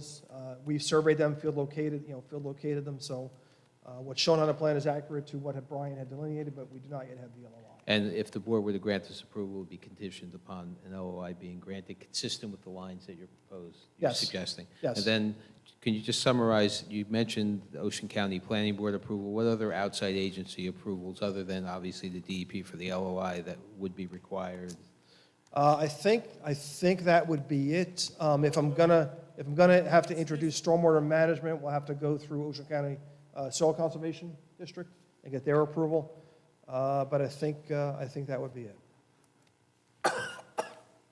Okay, that includes this portion of Mr. McFarland's testimony, Madam Chair. Any questions, Mr. McFarland? Where to start? Just talking to the microphone, wherever you decide to start. Basic question, how many different businesses are they going to be on this lot? Well, I'll speak to it to the best of my knowledge, and maybe Mr. Falzarano will correct me if I'm wrong. But we have the restaurant business at the front of the site, and then Mr. Falzarano, or the LLC, is going to own the property and is going to lease portions of the site to the other, I'll just call them all, the other businesses. So we're going to have the shed business, we're going to have the warehouse business, which will be set up for as many as 4, small tenants, and then we have the landscaping business. And what about the parking? Well, and the parking, which is going to be owned by the Falzarano Group. But it's still a separate business, it has nothing to do with the restaurant. I'm going to defer to my attorney. Is he going to That's have two probably separate- correct, but he's going to come up so he can give you more detail on all the businesses. He'll be the next witness, the applicant.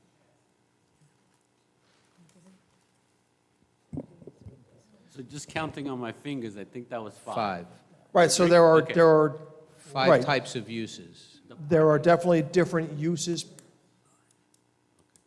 There are definitely different uses proposed on the site. I mean, that's, of course, one of the reasons why the main reason why we're here is because the outdoor storage is not permitted in the zone. The ordinance doesn't limit the number of uses that could occur, or the number of principal structures. Mr. Hyman? Okay, so if you could just, you mentioned a couple times existing conditions. Can you clarify, what does that mean, existing condition? Was that an existing condition from an approval? What does that mean, an existing condition? Yeah, I think you're asking for me when I spoke about the variances that were identified, right? I went through the 7 variances, and I believe that 4 of them I classified as an existing condition, which were the lot frontage of West Fish, the parking from right-of-way, parking from residential, parking from non-residential. Those were all, they're either conditions of the property that the applicant cannot rectify, or they are improvements that were constructed as part of the prior approval that was obtained. So ordinance has changed over time. Zoning of this property has changed over time. Some of the development standards change over time. When this application was originally approved in 2005 or 6, frankly, I'm not sure if all those items were identified as variances at that time or not, but Mr. Peters did his review and said, well, now we're guided by our current ordinance, and based on current ordinance, these items don't meet the current standards, so let's just be safe and say we need relief. We may need relief for these items. I mean, if they're pre-existing, then you wouldn't need that relief, right? You could call them pre-existing conditions, but And if they were there's... approved prior, then it would, My testimony is that what exists on this site plan in terms of where the parking area is, the driveways, the building location, all those things, they were approved as part of a prior approval that was granted actually by the planning board. so it's tremendous lot that you have there that was cleared out. Right. All those trees and all that lot area was all approved? Well, if you to be go... cleared prior? If you go back and I looked at some older aerials today. I went back to as far as like the mid-90s, and as far as I could tell, the property has been pretty much in this condition Since at least then, maybe Mr. Falzarano has a little more history. So, Mr. But- Hyman, I want to interrupt because you're having a dialogue about information that's not in evidence. So if there's an old planning board approval, I don't think it's been submitted to this board officially. It hasn't been reviewed by Mr. Romeyer or myself. If there are old aerials, again, I don't doubt that any of what Mr. McFarland says is true and accurate. It's just not part of the record for us to reconcile during the review of the application or your deliberations. So if the applicant wishes to rely upon that information, at some point, he's going to have to give it to you. And again, Mr. Alfieri offered Mr. McFarland up sort of at the beginning to introduce the project. I'm not sure he's given his use variance testimony yet. So I want to make sure we have a lot of questions. Anyone who's visited the site says, well, this isn't something we often see. Correct. You know, did it grow up this way? Did it sort of get a little bigger, got a little smaller, got a little different? But I want to make sure that as we go through these things, if the applicant wants you to rely on them, we should get them submitted so that they can be reviewed. Thank you. And we have no issue submitting any of the items that Mr. McFarland referred to tonight that have not been submitted. The prior approval was actually provided to us. Mr. Purpuro pulled it, and the board secretary sent it to us, and I don't know who else she sent it to, but we have it.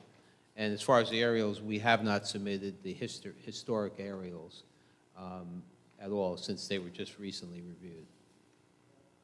Right, and just by way of background, when we reviewed that information, what we saw was that in 1972, there was a zoning board approval to allow tomatoes to be stored in the warehouse building, the one that we're talking about converting to a multi-tenant. In 1988, then, there was reference to an approval for retail sales from that same warehouse building. So tomatoes were allowed to be stored there in 1972. Then in 1988, there was an approval to allow retail sales to occur. And then in 2002, there was a variance and a site plan approved, frankly, which my office did a million years ago. Anybody who's been around town for a long time, as long as me, would remember it was originally known as, no, nobody? Dr. Hofstein, no? Knockout Pizza. Knockout Pizza with the Knockout Pizza and the video rentals. So that was approved in 2002, and then I'm going to leave it there, and Mr. Falzarano maybe can give a little bit of history from there, to tell you how long he's been involved in owning the property and what happened since then. But the Knockout Pizza was approved. There, under that application, the site improvements for the restaurant were conducted, the 2 driveways, the parking spaces, and all that stuff that I had talked about, and those, what may or may not have been, I'm not certain, variances for those parking area setbacks and things that I spoke about. And one thing we didn't identify is the freestanding sign. Can you just show the board where that exists? Yeah, Anthony, you could just go to the last exhibit, which is some photographs. Before we move away from this recitation of the prior resolutions, they have not been provided to the board, so Mr. Alfieri, if you're going to, Yes. if you could provide the resolutions as well as the aerials. No problem. Thank you. And then on this exhibit, this is Exhibit 4, we just took some photographs of the current condition of the site, just in case board members didn't get a chance to go there or whatnot. But you can see the first photo is looking at the site from West Commodore. Just shows the restaurant building and some of the parking that is in front of the premises there. The second photograph shows a driveway leading to the rear of the site. Again, all those activities occur way back in the site there. When you're driving past in the car, you certainly can't see those activities at all. If you pull into the site, of course, you have a little visibility of what's going on back there, but very, very, very, very limited. The next photo just shows a portion of the shed display, and I think this building, this unit right here is actually that 2-car garage that also has like some other living space in it. And unfortunately, I didn't get to go inside it, but it looked awesome. In the next photo, this is the existing warehouse building again that was previously approved for tomato sales, which we're looking to make some improvements to and turn it into a little multi-tenant warehouse. Next photo just shows the condition of the main drive aisle and some of the parking that occurs on either side. Photo 6 is at the rear of the site. That's some of the activities being done by the landscaper. And then photo 7 shows those couple of small stockpile areas that the landscaper has used for some material storage. Again, that's not something that we had on the original application, but when we went through the site again last week, it's evident that that has been occurring. It's a very small portion of the site, so we figured we will talk about it, ask for it, and see what the board has to say about that. Excuse me, Mr. McFarland, I think this is giving me an opportunity to go back. When we talked about the number of uses, either proposed or existing, there was some reference to parking. Is this school bus, RV, boat situation, is that the parking that was being referred to? Yeah, those vehicles right now are some of the vehicles that are being parked on the site. Our application is asking for those two areas to be used for the parking of vehicles that are operational and properly registered. No junk vehicles, anything that's non-operational, not anything that's going to be non-operational. So every vehicle would have to be operational and properly registered. Ms. Rosal? I went there today, and there are some vehicles that look like are not running, and so it looks like a junkyard. I cannot disagree with that assessment. I had the same concern, but we spoke about that, and Mr. Valerano understands that, and our application is only going to be for vehicles that are properly registered and operational. If there's anything that is Again, to the board not, members, if Mr. McFarland, in his explanation, is going to start talking about uses, maybe we should get the information and go through it, because otherwise, each of these, there's going to be a question that the board members want to ask. I can sense it.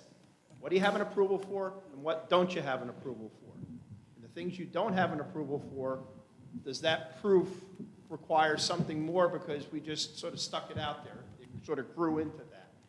So if we're going to keep going down that way, let's get the information on the record, and let's talk about the existing pizza place, the house that turned into an office, the warehouse, the outdoor storage of material from the landscaper, the 2 parking areas,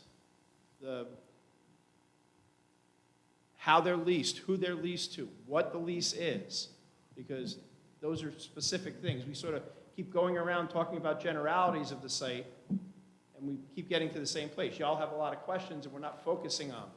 Yeah, and we would like Mr. Falzarano to come up and give you a lot more detail. He's the operator, so he has the hours of operation, number of employees, et cetera, how everything works.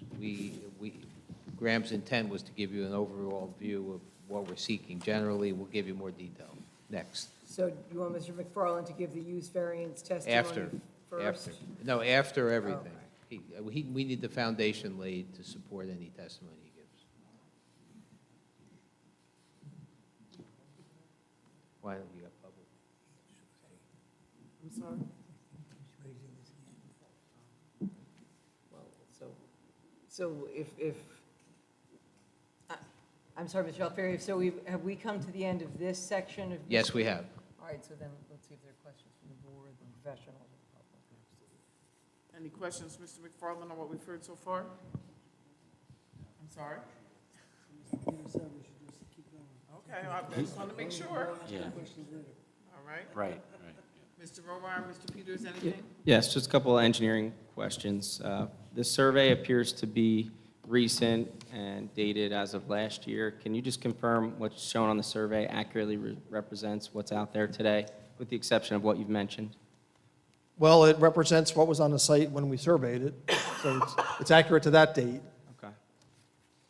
And can you just speak a little more on the buffer areas and what is or is not permitted? What is currently within those areas and what is or is not permitted?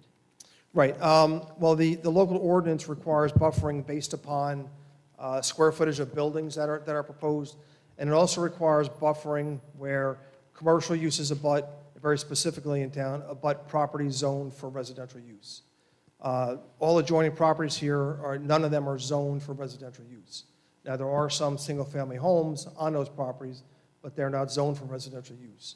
So by definition of your ordinance, there is no buffer that is specifically required. Besides that buffer for residential, the buffers pertaining to the wetlands or riparian, I see there's some improvements that are noted to be removed.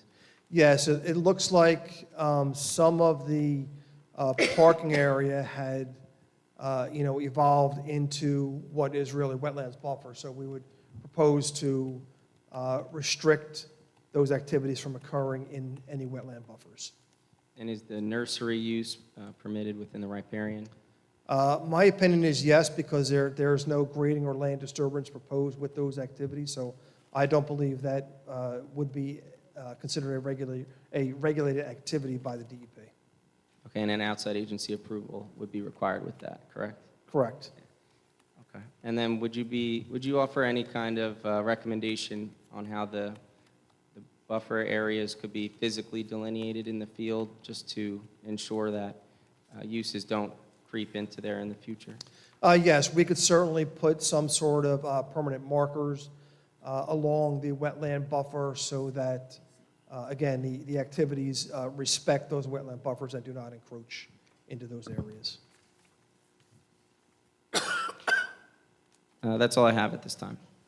Mr. McFarland, I have a question. I'm a little confused. You just said that you don't feel, Mr. Romeyer asked about the nursery area in the buffer. You said that you don't feel that it disturbs or anything, but there appears to be a dumpster. I know you said that that's going to be moved. It looks like piping as Well, I think Mark asked me two questions. One question, we were kind of talking about the wetland buffer, and then the second part, we were talking about the Category 1 riparian buffer. So they are regulated by different sections in the state code by DEP.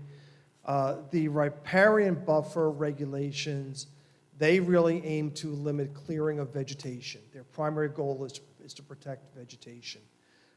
My opinion, my understanding is that somebody storing some landscape nursery stock in an area that has previously been cleared and does not require any grading or any land clearing is not a regulated activity. So I don't believe it would be restricted.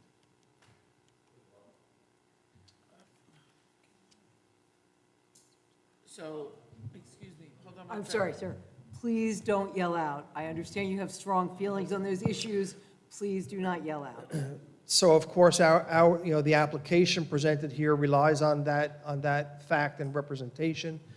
If that turned out to be incorrect for some reason, or somebody had a different interpretation, and it was not permissible or needed a permit, then the applicant would be obligated to obtain that permit. My opinion is it's not a regulated activity, does not require a permit. But again, if somebody has a different interpretation and a permit was necessary, the applicant would have to obtain that permit for that activity. So, based on what's in photo number 6 on the display, you're stating that the trailer and that material, even because it's a riparian buffer, is allowed to be stored there like that? And that I there's no believe it damage? is because it does not or did not require removal of any vegetation.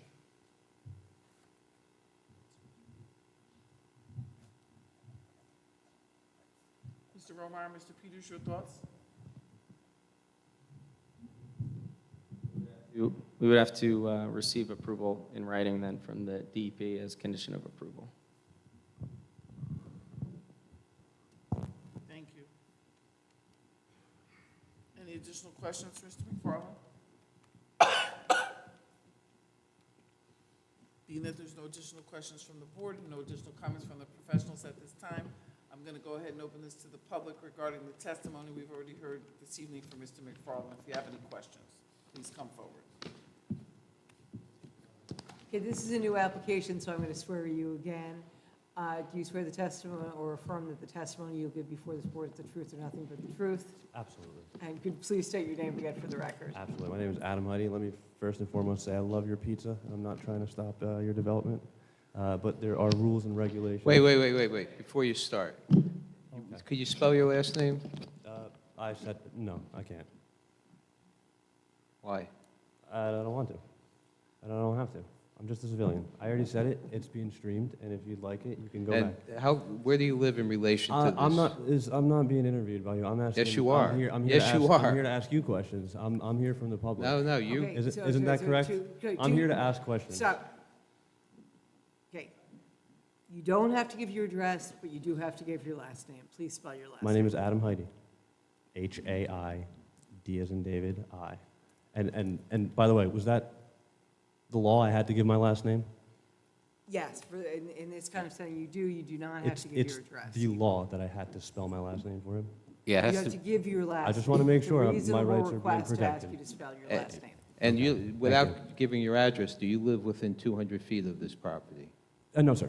Okay, go ahead, I'm sorry, you could continue. Absolutely, yeah. I live close enough, though, within 2 miles. Just irrespective of your opinion, I understand that there's a lot of opinions going on. I just want the board to know, and our town attorney and our engineers to know that there are environmental laws. This property is within a buffer zone. It's on wetland. So irrespective of what they may feel they need to submit, they are being regulated by the Environmental Protection Agency. So please make sure that you guys follow up with respect to soil erosion, your flood plan, your threatened and endangered species inventory checklist, the myriad Sir, of forms can I that are interrupt going you to for be. 1 minute? Surely. Could you just give us your background, your qualifications? I don't think that's, So I'm a are concerned you- civilian, sir. I don't Are you think, giving testimony as an expert, or are you giving testimony? I'm here as a civilian, sir. I think knowledgeable it's person? rather insulting that you're asking me my background. I would wish Okay. you would stop talking and let me complete what I'm saying, Sure. okay? Okay. I just would like to know what your qualifications are. Do you have an educational background for the environmental issues you're talking about? Or can you give expert witness? Or are you just a person who has a lot of knowledge and giving us knowledgeable information, which is your opinion? So Which of those two? my answer to that is as a concerned civilian, any civilian who would speak up doesn't need to state their background, and if something is relevant, it's relevant. I am a biochemist. I studied biology and chemistry. I work as a professional molecular scientist for the last 6 to 7 years in the research and development field. However, again, irrelevant. I'm a concerned civilian who's speaking up about an issue. So again, I find it rather insulting that we would have to bring up my background when I'm just stating my Mr. Heidi, concern. please don't be insulted. The reason that question was asked, and we do this anytime someone comes up and starts to expose knowledge like you just did, give me a second, please. We let you speak, give me a second. When the professional spoke, when the attorney spoke, you questioned what they're saying. You are now presenting information. As a board of volunteers, we want to know what your expertise is and where you're getting your information from. I could come up and read anything, so just understand, nobody's insulting you. Absolutely. We're trying to see where this knowledge is coming from. Can I ask you a question? Absolutely. Would anything I asked change if I was a custodian and I didn't have a biology or chemistry background? Okay, Yeah. it's okay, stop.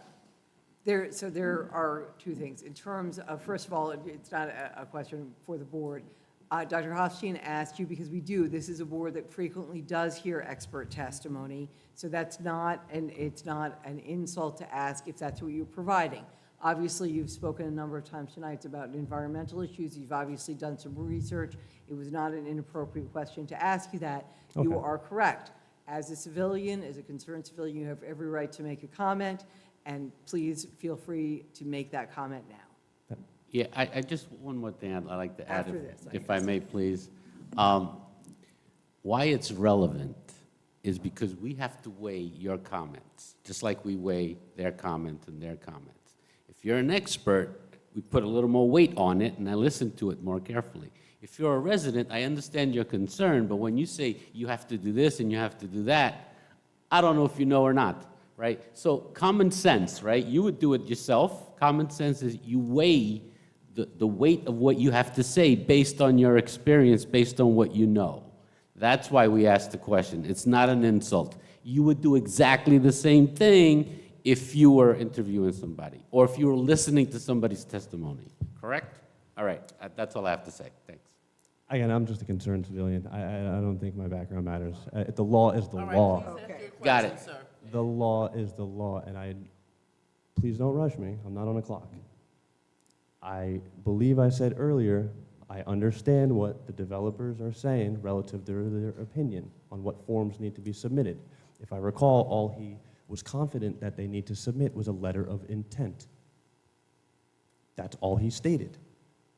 What I'm saying is, due to the block and lot number, and he clearly depicted where the buffer region is, where the wetland region is, they are now subjected to a myriad of Environmental Protection Agency laws. They have to submit a multitude of applications, whether it's local ordinance, it's a state agency, soil erosion, flood plans, threatened and endangered species inventories, vegetation inventories. Please do the research if you don't believe me. Okay. Do you have any questions for me now? Okay, thank you, sir. I just can't Anyone help it. else So wish- it sounds like you didn't really hear the testimony, right, and what was said here. Again, We are. this is open to the public, right, for wait. comment. Hold on. Yeah. So I can respond. Okay, yeah. Okay, so I'm going to respond. No, but can I actually just take the mic for a second? You just said I didn't give a testimony. I'm here addressing my concerns as a civilian. Okay. Let's not misconstrue the purpose of why I'm here. Yep. I spoke and gave my concern. Yes, understood. would And so we- to ease your concern, I think when we had the testimony, we talked about that they're going to get a letter, right, of interpretation, they call it, from New Jersey DIP, right, on the wetlands. We talked about all that, right? And so I think that should address your concern. I don't know if you heard them say that, but that should address your concern, so I'm not sure why you're raising that concern. But be that as it may. And to respond? Yes. What they are acknowledging is 1/7 of what they need to fulfill. Okay. When the applicant I'll leave it submits to the it, experts. 1 second, are you done? Yeah. and I'll respond to you. When the applicant submits its applications to the DEP will determine what it needs to review or not review to comply with the DEP regulations. And the board engineer also indicated that he wants an additional DEP letter relating to the riparian buffer. So that's another level of DEP review. This board has no jurisdiction over the DEP. The state makes their own decisions. Thanks. And I would like to, yes, you were correct. We have to do it. And we didn't say we wouldn't, so.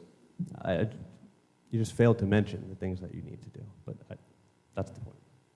I don't think we did, but okay. Okay. Okay. Thank you so much Thank for you. coming forward. Anyone else wishing to come forward, please do so at this time.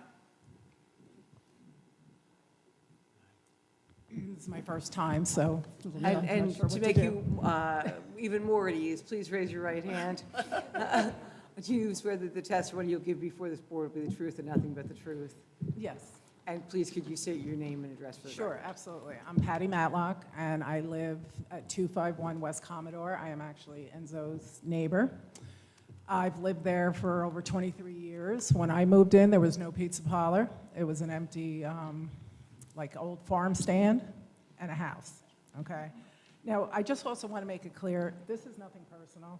I don't know him. I don't have a relationship with him, good or bad. Like, honestly, it has nothing to do. I'm a true believer. I own over 11 acres right next to him. So I believe that, you buy property, especially if it's commercial, you want to do something with it, you should be able to make money and do what you have to do. But I live here, and they don't live there, and they get to go home every night. So I just have a few concerns. I have no problem with the pizza parlor. I've been living next to the pizza parlor, Knockout Pizza, to all the other ones over the years. He's actually been one of the better pizza parlor neighbors and owners. But I do have a few concerns because my property is less than 50 feet away from that building he wants to put warehouse, or, rent out warehouse. Also, I have well water, and I love my fresh well water. And I'm a little concerned about the trucks and the school buses and all those things parking back there. How do I know that they're not leaking oil or, like, that's my water, okay? So those are my few concerns with that. Plus, I also have a couple concerns, the noise. It's loud enough that it's a pizza parlor.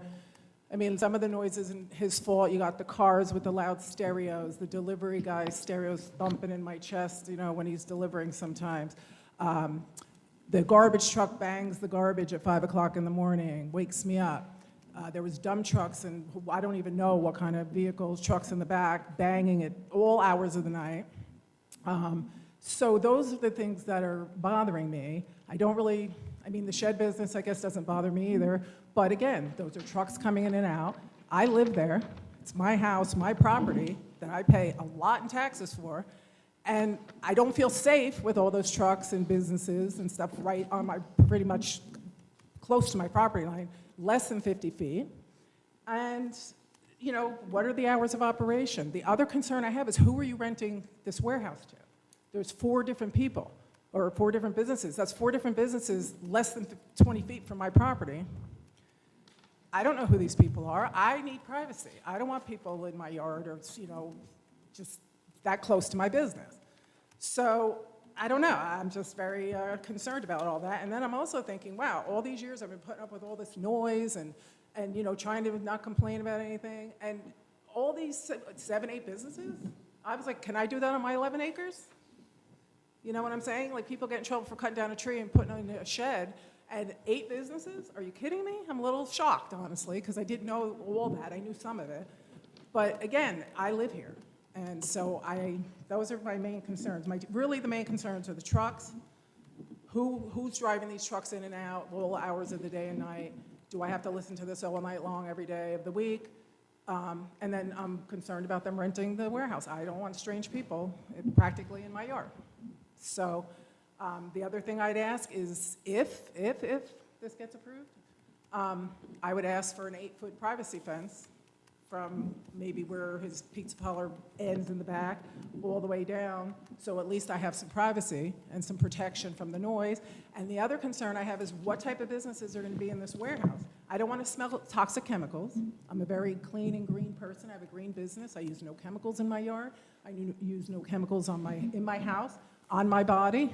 I'm not a freak, but I like good wine and some good food, but in general, I put no chemicals. So who's renting this? Like, you know what I mean? Is it a mechanic? Is it going to be a painter? All the, like, sometimes I could smell the paint from down the road at the painting place. So those are my concerns, and like I said, nothing personal. It's very uncomfortable for me to come here and have to say these things because, again, I have lived here 23 years before there was a pizza parlor. So, I don't know. I'm looking forward to hearing all those answers. Yes. Yes. They're going to call Mr. Falzarano up, so Yeah. we will be able to get some of the answers to your questions, and you'll have the ability to question him as well once he's done with his testimony. But Okay. thank you so much for coming forward. Could I just ask, because Sure, on the yes. aerial, we can't see the house, so where is, Oh, you know yeah. how to, So I have an acre almost parallel with the warehouse and his second parking lot now that he wants to well, he's do. going to point, so let's. Oh, okay. I just want to, I think Lot 20 is right here, right? Right here, right? Right? So where, do you know where where the house is located that you're? Oh, because you said the house was 50 feet from. Okay, so your house is, is it that house or is that house? We agree. We just did, we We couldn't agree. see the house. No, again, I thought I heard you say, that the house was 50 feet from the property line and we weren't seeing the house. I just want to make sure we understand. Understood. We got Okay. it. Right, We so understand. from your house to the property line, it's probably 200 feet. The property frontage here is 200 feet. The property frontage here is almost 300 feet. Get me Your involved house here. is here, so just so we have perspective, the house is probably 200 feet or 200 to 300 give or feet from the take. property line. Yeah. Okay. And then I Again, also would like the dumpsters. I really wish you'd move them somewhere else because we've had some problems with the dumpsters and then the garbage blows into my yard. He's, been pretty good cleaning it up, but, people leave and throw their garbage out in front of my house, and it's very annoying. But, that's not technically his fault, that part of it anyway. So I'm just concerned. Like, I feel like, my taxes, they're $12,000. Are you kidding me? And I have to live next to an industrial park? That's kind of how I feel. And honestly, I'm a little concerned about safety as well. So, maybe I'm... Thank you.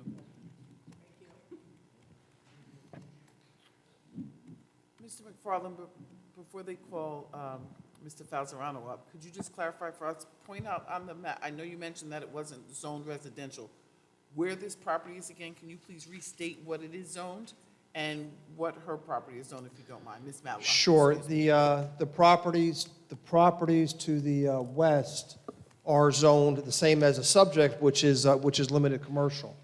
So there are some houses in there, but they are all within the LC zone. The property to the east, again, which also does have, a house on it, is actually in the ROS, the Recreation Open Space Zone. Again, that zone does not allow single-family houses. So again, to a previous question we had, talk about the need for buffers.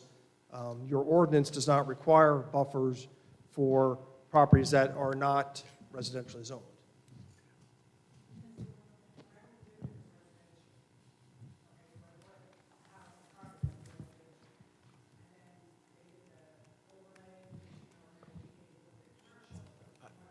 I'm sorry, ma'am, if The you're gonna, microphone, yeah. Okay, so when I moved in, it was residential. It was R3, I think. Yeah, minimum 3 acres to build or something like that. And then it was rezoned, and I'm limited commercial, but obviously I'm still residential because I live there. And then next to me, there's 3 other houses, which I guess doesn't really pertain to them because nobody else is within 200 feet but me, because I got the letter anyway. So I get that it's limited commercial, and I actually like that my property is limited commercial. I hope somebody offers me a lot of money and gets to do everything he wants to do on his property. It's only fair. But right now, I'm residential and I live there. So, I get that the limited commercial thing, but again, I bought it as, I'm a resident, so that's all. Thank you for Okay, clarifying. thank you. One question before you go. When you purchased the house, was it, right over here, Oh, there you are, sorry. when you purchased the house, was it a residential? Yeah, it was R3, which is.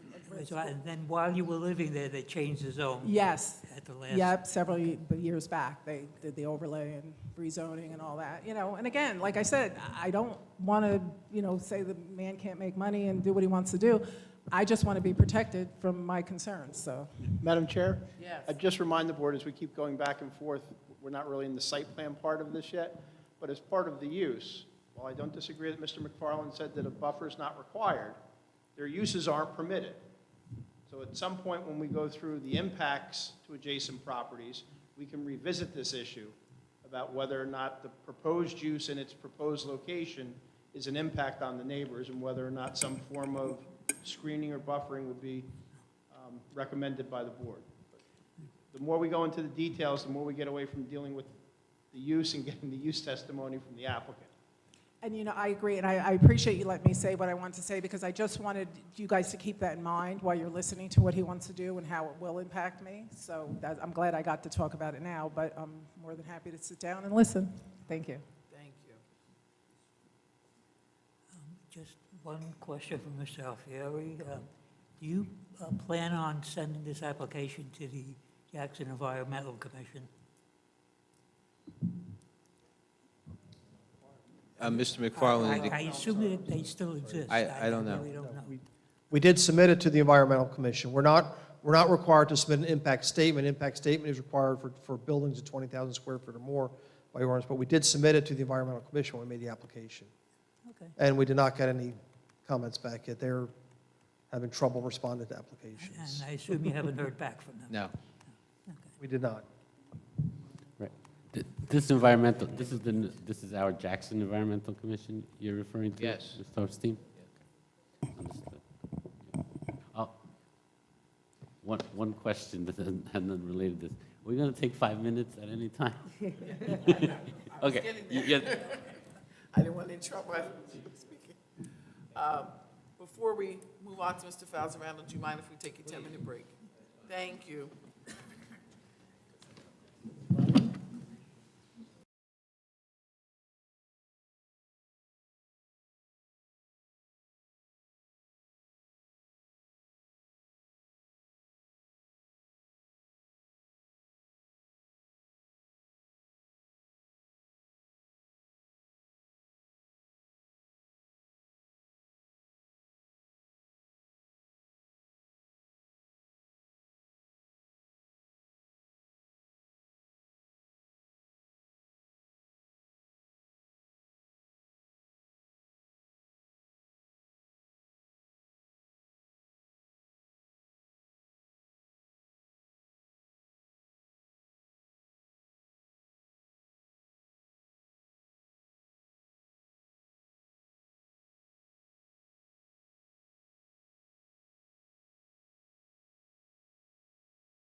I didn't know we'd be here this late. I can order now before they close. The board cannot accept pizza. Understandable. It would be perceived badly. I can get it for them and none for you guys. The guys should have stayed. They didn't know there was going to be pizza. All right. They'll be back in a couple weeks. Okay. I heard. So we're going to have you sworn in so you can introduce yourself. Do you swear or affirm that the testimony you will give before this board is the truth and nothing but the truth? Yes. And please state your name for the record. Pasquale Falzerano.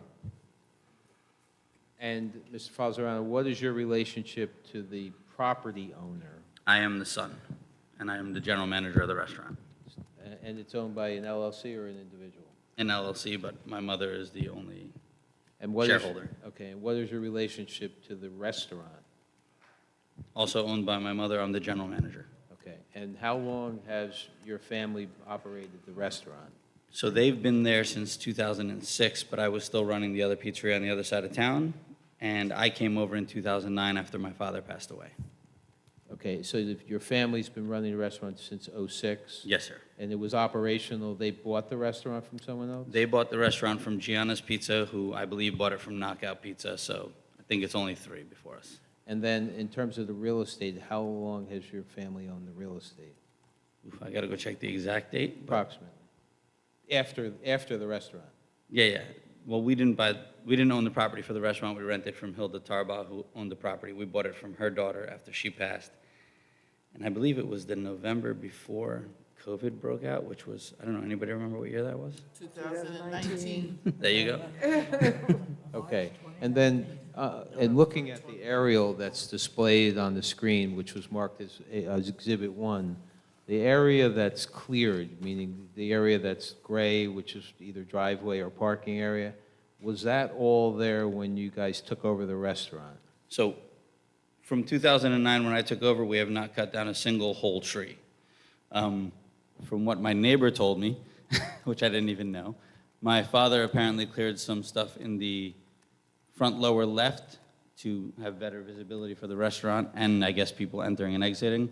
The tree line must have been closer to the road and dangerous to exit the parking lot, and also covering up the building.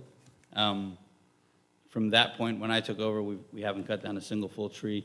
We recently did a lot of trimming over what will be, I guess you call it the garage or the warehouse, because stuff was overhanging, and we were trying to see the current status of the roof and gutter system and everything, but we cut down branches, no full trees. So there was no clearing in the back during your involvement in this property? No, none from us. So I'm going to walk you through the various uses, okay? Because Okay. the board needs to fully understand what you're proposing. Yes, sir. So let's start at the restaurant. What are your hours of operation? We're there by 10 in the morning. We open at 10:30. We close at 10. On the weekends, Friday and Saturday, we close at 11. So basically 11 to 11. And then during peak time, how many employees are on site for the restaurant? Friday or Saturday night, as many as 12 during the busy season, but That's peak. that's peak. Okay, and then does that include delivery drivers? That includes the delivery drivers. How many delivery drivers during peak hours? 4, sometimes 4 on Friday. All right, and how do they, can you just explain to the board how the delivery process works? So they would usually, unless there's something customer-wise blocking them, would enter from the higher entrance, and they park on the side of the building. Yes, they park on the side of the building towards the shed company. Yep, right there. And the dumpster that currently located on the site adequately handles the garbage that you produce? For the restaurant, yes. Yeah, for the restaurant. And we're willing to work with the board and the neighbor to relocate it in a way that would minimize the impact on the neighbor's property? Yes, we used to have it on the other side of the building, again, closer to the shed company. The garbage company actually moved it because when they would pick it up and dump it, they were in danger of hitting the overhead wires that come into the buildings and the property. And I guess they caught one once when I was not there, when my father was there, and they moved it to the other side, so. And then there's a small shed-type structure behind the restaurant, correct? Yes. What is that used for? So we just use it for dry storage. From my understanding, the original landlord had her cousin living there. It's like a small two-room apartment with a bathroom and everything, but we use it for dry storage. Right, and if the board were to grant this approval, you would limit the use of that building for dry storage ancillary to the restaurant? use? Yes, yeah. All right, then let's move on to the left side of the property where the sheds are stored. Can you explain to the board how that shed business evolved on site? Okay, so the owner of the shed company is a friend of mine from high school and his wife's cousin. He's a Camden City police officer. It started with, I heard you bought the property. Can I store some sheds here as I bring them down from Long Island or in from Pennsylvania before I get them to the houses? All right, we're not supposed to, but how many sheds are you talking about? A little bit at a time, it got out of control. And as we got closer to this, it's just, they're waiting for us now because they want to rent that whole tract of land and turn her old home, which is, I guess, upper left, into their showroom and office, sales office. But again, nothing is built on property.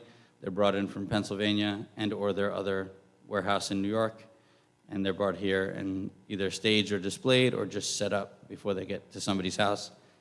But nothing is built on site. And so the house itself would be converted to their sales office? Yeah, like a sales office and showroom. All right, and then behind it would be the storage of these sheds? Yes, sir. Do you know what hours of operation they work or will work if this were approved? So from what they told me, it's as early as 8 in the morning that they're picking stuff up and moving out. And they're generally done by 7, 8 o'clock when it gets dark because it's dark. I know on occasion they've had brought things in because things delayed them and they're dropping off stuff late at night. I've asked them to try to restrict that as much as possible. I know that it disturbs the neighbors. But I guess, when they're dropping things off and heading as far north as Long Island and as far south as Pennsylvania to drop and pick things up, they end up delayed and they're dropping stuff off late at night. But I have asked them to try to restrict that as much as possible because we have discussed it in the past. And do you know how many employees work on site for that use only? So I know he has as many as 5 or 6 installers rotating through at any given time that are coming in and dropping off sheds and or bringing them to people's houses. In the sales office, I think would be restricted to Anthony and his wife. So on-site regular 2 employees? Yeah. Otherwise, it's the people, the installers picking up or dropping off? Yes. Okay. And can you describe, do they see public regularly there, or is it So, online ordering? Right now, it's either online ordering or by appointment. I let them put some business cards out there, and they'll call and meet a customer out there just to open up some sheds or show them or give them details on a specific shed model. Otherwise, it's phone calls and online, and then they'll just bring it from there. So I'm assuming that they'll see more customers in person, but I can't imagine many, seeing as how much is done online these days. So few that I think 4 to 6 spots is more than adequate. I mean, they're only seeing one at a time. If you have 1 or 2 salespeople there at a time, how many customers can you really see? Then the warehouse building, which is, Excuse me, Sal, just to recap. Yes. The trucks, what size trucks will be coming in? what size trucks deliver or remove the trailers, do you know? So they have, I guess would be the equivalent of a big flatbed tow truck that they might fit as many as 3 sheds on back to back, depending on the size of the sheds. Those trucks just come in, drop off, and leave. And then they have smaller ones that'll carry 1 shed at a time on the back that they come in and pick up and take out and install. Now, that the warehouse building that was the former tomato business. Yes. The building's in disrepair now, correct? Yes, it's So what do you- basically a 4-car garage, and one of the garage doors opens, the rest of them barely do. One of them doesn't close at all. So it would require probably roof, gutters, some type of siding, and some interior cleanup before you could rent it out. And that building, according to Mr. McFarland's 2,600 square feet, so it's relatively small. What is your vision as to the type of tenant that would rent the various bays? So my hope would be to find one guy who wants the whole thing, whether it's a landscaper, an electrician, or a plumber who wants to park his equipment and trucks there and pick them up before jobs and leave. One guy, one tenant, no problem. As many as 4 potentially you could divide, and the goal is just basically commercial storage. A plumber might rent a bay and keep his equipment there because he doesn't have home usage or space for that. Come in the morning with his truck, pick up what he needs for jobs, and go out to work. come back at night, unload his truck, and maybe pick up his regular residential vehicle and go home. 4 times that, or one guy who does something similar. And you would agree that if this were approved and you were to lease that space, that you would prohibit the storage of hazardous material? Absolutely. Would you also agree to prohibit mechanical work of any kind? I don't want any work done on the property. I mean, definitely no mechanical or, I mean, just something later on that I might have to worry about when I sell the property. So it's just pure storage? Yes, Okay. commercial storage.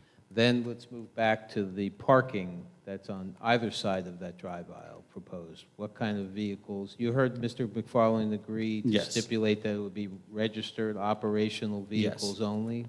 So currently, the lower space is regular motor vehicles, cars, and the young man owns a garage down the street where he repairs the vehicles. So when he has overspill of parking or cars that he's waiting on parts for in order to keep things moving, he's rented this space to park his extra vehicles. Then he'll bring them over and work on them over there. On the other side, I have 3 tractor trailers that are currently in use with 2 different tenants. And then there's one that's been parked there since the beginning of time. Hilda Tarbaugh had the truck there with this tenant before I was born, probably. He just parks it there. It doesn't run. He hasn't, like, it's still registered. It has a license plate on it, whatever. He can move it. Like, he starts it up. He has offered to move it to a different location if I want to move it somewhere else. But he no longer works as a trucker, but wants his truck. I don't know. And he's rented it for, before I can remember, before we were there. I mean, everybody remembers the truck being there when Hilda was there. Mark has been there longer than I've probably been alive. Now, then Mr. McFarland identified that small area near the riparian buffer area that has the landscape material. Yes. Can you describe that? Like, how often does someone visit that site? What type of vehicles? What type of hours? So, much like any landscaping business, he's in by 7:30, 8 o'clock and trying to get out the jobs, and when it gets dark, he's done. So he comes in, he drops off his stuff, and he leaves. His main pickup trucks and trailers and stuff, he takes somewhere else. He's got another warehouse location that he parks at. He has a couple front-end loaders that are parked there, and he has dropped off as he needs some goods such as mulch or stone or sand, and he might not have all 3 at any given time, just whatever he needs for jobs he's working on currently. He'll use those front-end loaders to load his trucks or trailers, and then he goes and does his jobs. At the end of the night, he will return, drop off the front-end loaders if he needs to, if he's used them for the day, otherwise they've been there all day. And then you might get another truckload of mulch if he's doing a different job, or you might not get any for months. But there's no retail activity associated No, with that? no. As a matter of fact, even the trees that he has planted in the nursery area are for his personal use. He had an opportunity to buy these little trees and grow them, and they're very expensive when they get bigger, but he uses them a lot in his landscaping. He asked me, and I said, they're trees. I can't imagine they're bad for the land. They're just trees. Plant them. So that last area to the back, the planting area, the stockpile area, or Yes. whatever we called it earlier, is plantings associated with that landscaper? Yes. Okay. Now, a couple other questions before we get into the timing of when these things entered your property. Oof, that's the good stuff. Right, we'll get to that in a minute. The 2-story shed-type building or garage building that Graham referred to associated with the shed business, that's not used by anyone on site, No, and it correct? should have been gone already, but apparently that guy and his wife separated, and he didn't take the thing, so. Because I asked Anthony about it. He said, you should come look at this thing I have in the back. And we walked through it. It's very impressive, but it's not supposed to be there anymore. But the guy who ordered it didn't take it, and now it's there. And where do they currently conduct, is there a sales trailer of some sort on site for them? So he just brought in a trailer this summer because Christine was tired of doing paperwork at home. So she's doing the paperwork there in the afternoons and waits for customers to come and disappear. So she's kind of started to see customers there, but still mostly by appointment. They call her, she'll come, she'll do some paperwork while she waits for them. She leaves when they're gone. Sometimes she has her daughters there. So if this were approved and the house were converted to the office, that trailer Would be gone. All right. All right, let's talk about timing. So you mentioned when you bought the property that the restaurant obviously was there, right? Yes. And there was, when did the shed business start? You said I don't think you said. Tell us when No, okay, approximately. so I would say approximately 2022, give or take. Okay. It was a year or so after we bought the property, so, you know, he probably asked me about it the year before, and then when the spring came, he started to bring a couple, and, you know, a couple became more. And you didn't come to the township in any way for approval of that use, correct? Not initially, no, and then we figured out that that was not okay. Okay, now the warehouse building obviously was there since you've owned the business. Yes, but always empty. It was empty, so no one's rented that while you No. owned it. Now, what Yeah, it's about not the usable. storage of the vehicles and the landscaper? When did those two types of uses begin? Either Probably did they same thing predate around you or- 22, 23. Okay, so other than that truck that you said that's been there So, forever? but she had other trucks, that which I didn't know we weren't zoned for, because Hilda had always had people parking trucks there of some variety or another. Mark's just never moves, but she had another guy that still comes in to eat now that he's retired, who used to park a tanker back there. And we met him when we were first renting from Hilda, and he used to park his truck back there. There was another guy who used to have a big flatbed for like towing vehicles. He used to park back there. We used to see him for lunch. So I just assumed that she did and we did, like it was already approved. Should have followed up, but that's, you know, And what about more ignorance than evil. And what about the landscaper? How long has he been there? Probably about 2 years now, so 2023, give or take. Okay, now, in terms of architectural changes to any of the buildings, you mentioned the warehouse building, you were going to do some improvements. But I don't think, Well, just describe to the board what- architecturally, no, more of a facelift. Everything needs to be repaired, but nothing is going to change the footprint of the building. Okay, what about the house itself? Any changes to the outside of the house? The main bones, no, but if it becomes an office, I'm sure they have to do some type of handicap egress, and they're going to have to widen the front door and/or side door, whichever one they decide to use their main door to allow for handicap access and such. But I mean, you know, in order to run a business, you have to do those things. But I think the main footprint of the building, the foundation, should remain the same. And the restaurant, no changes? None, no.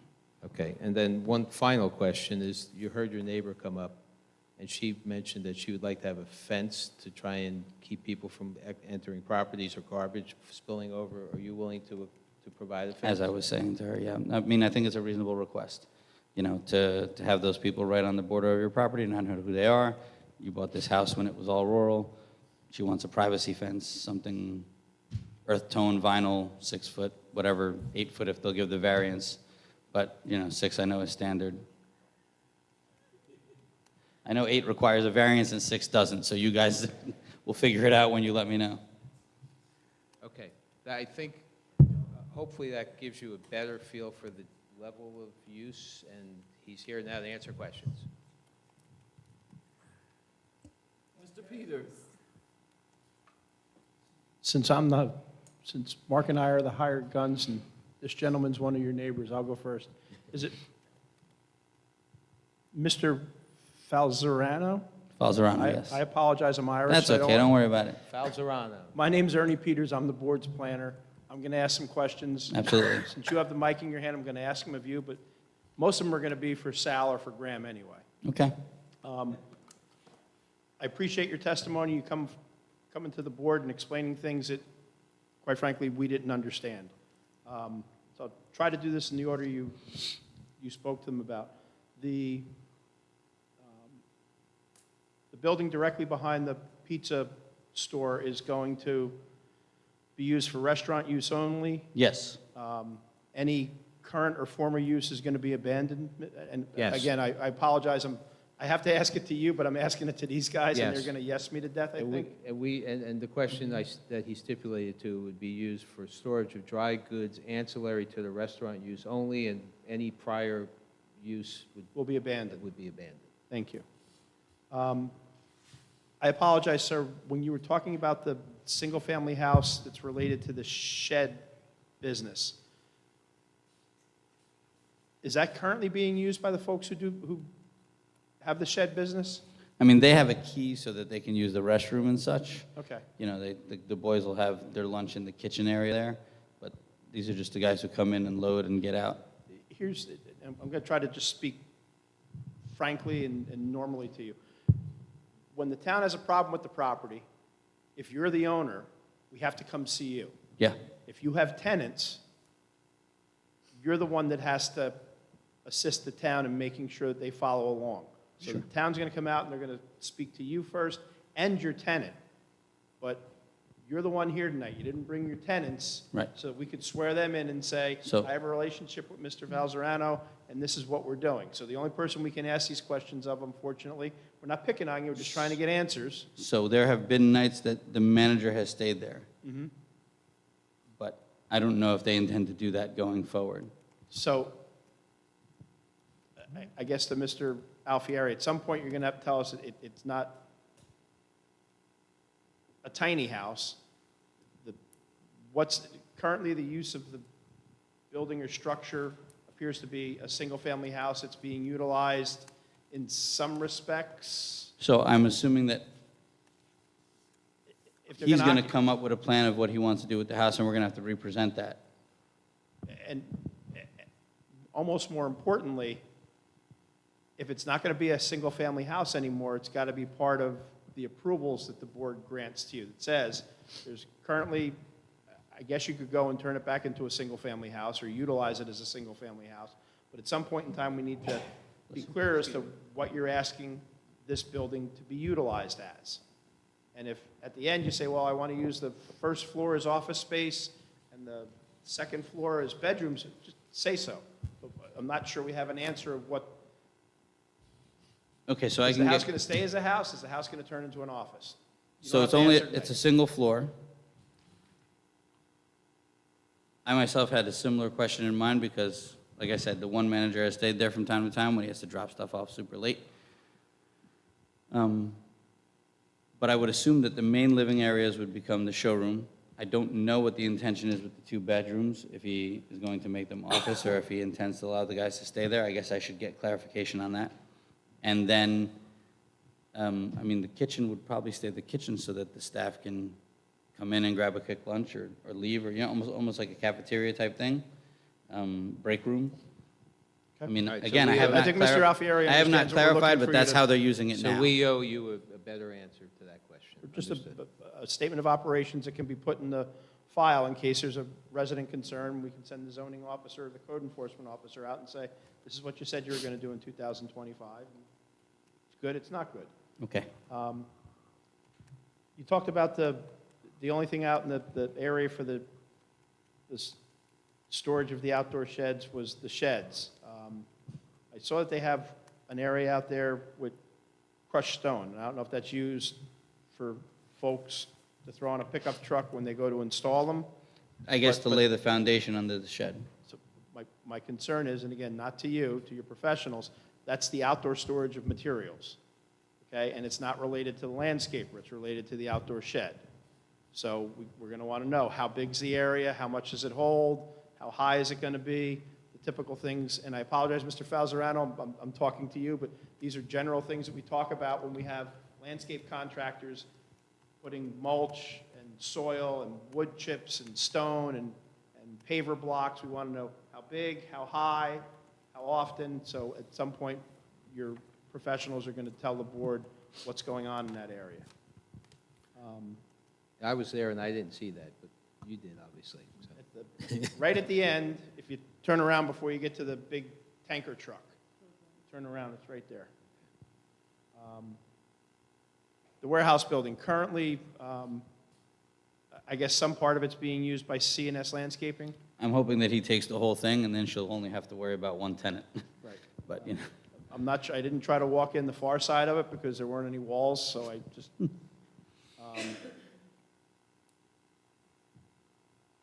CNS Landscaping is also the one, same guy in the back, only one landscaper. right. Again, as the owner or the landlord, do you know, someone had, I don't know if it was you or Mr. Alfieri,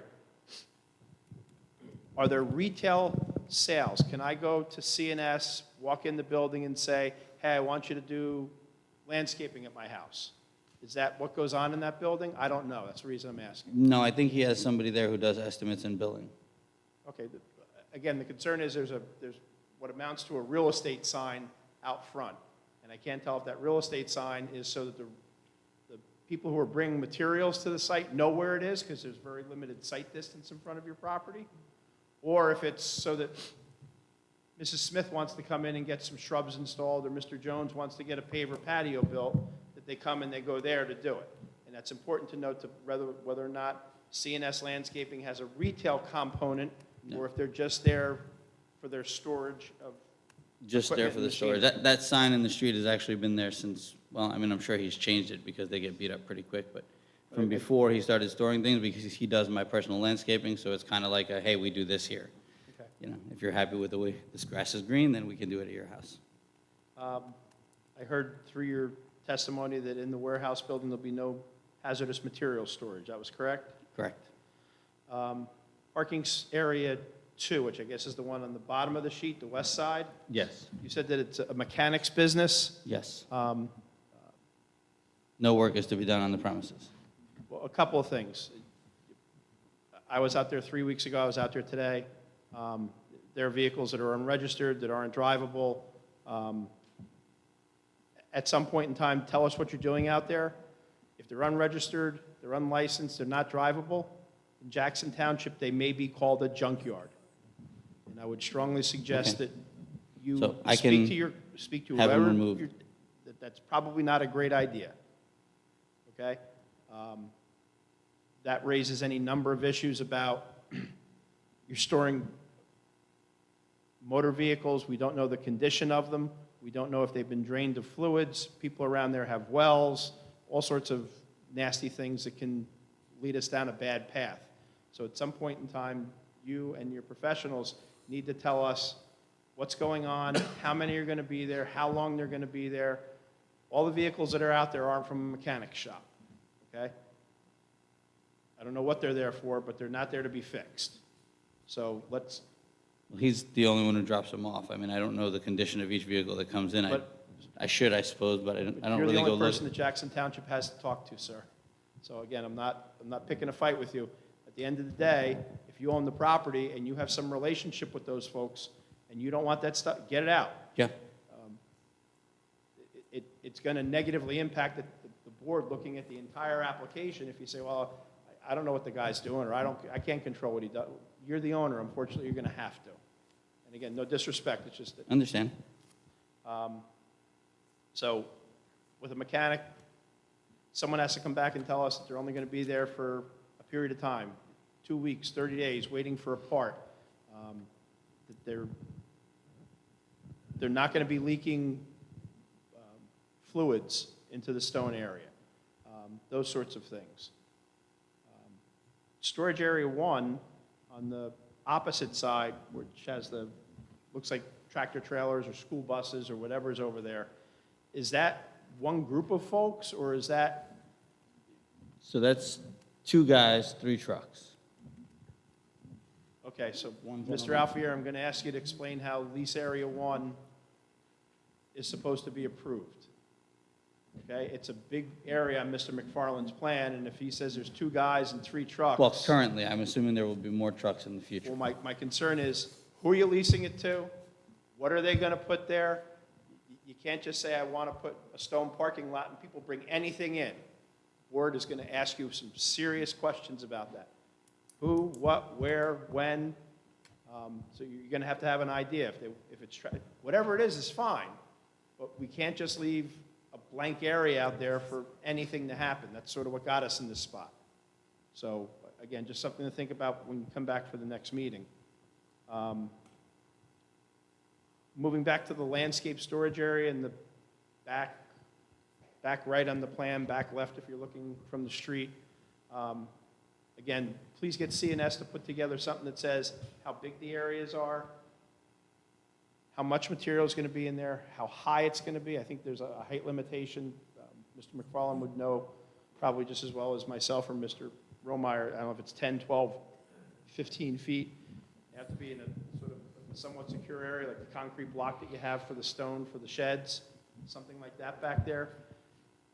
And again, just as a common sense, the landscapers out there with the big sprinklers, I don't want the sprinklers out there if he decides to go and put salt or concrete block or something back there. It's an environmentally sensitive area. He's got to create a storage space out there so we know what's going on.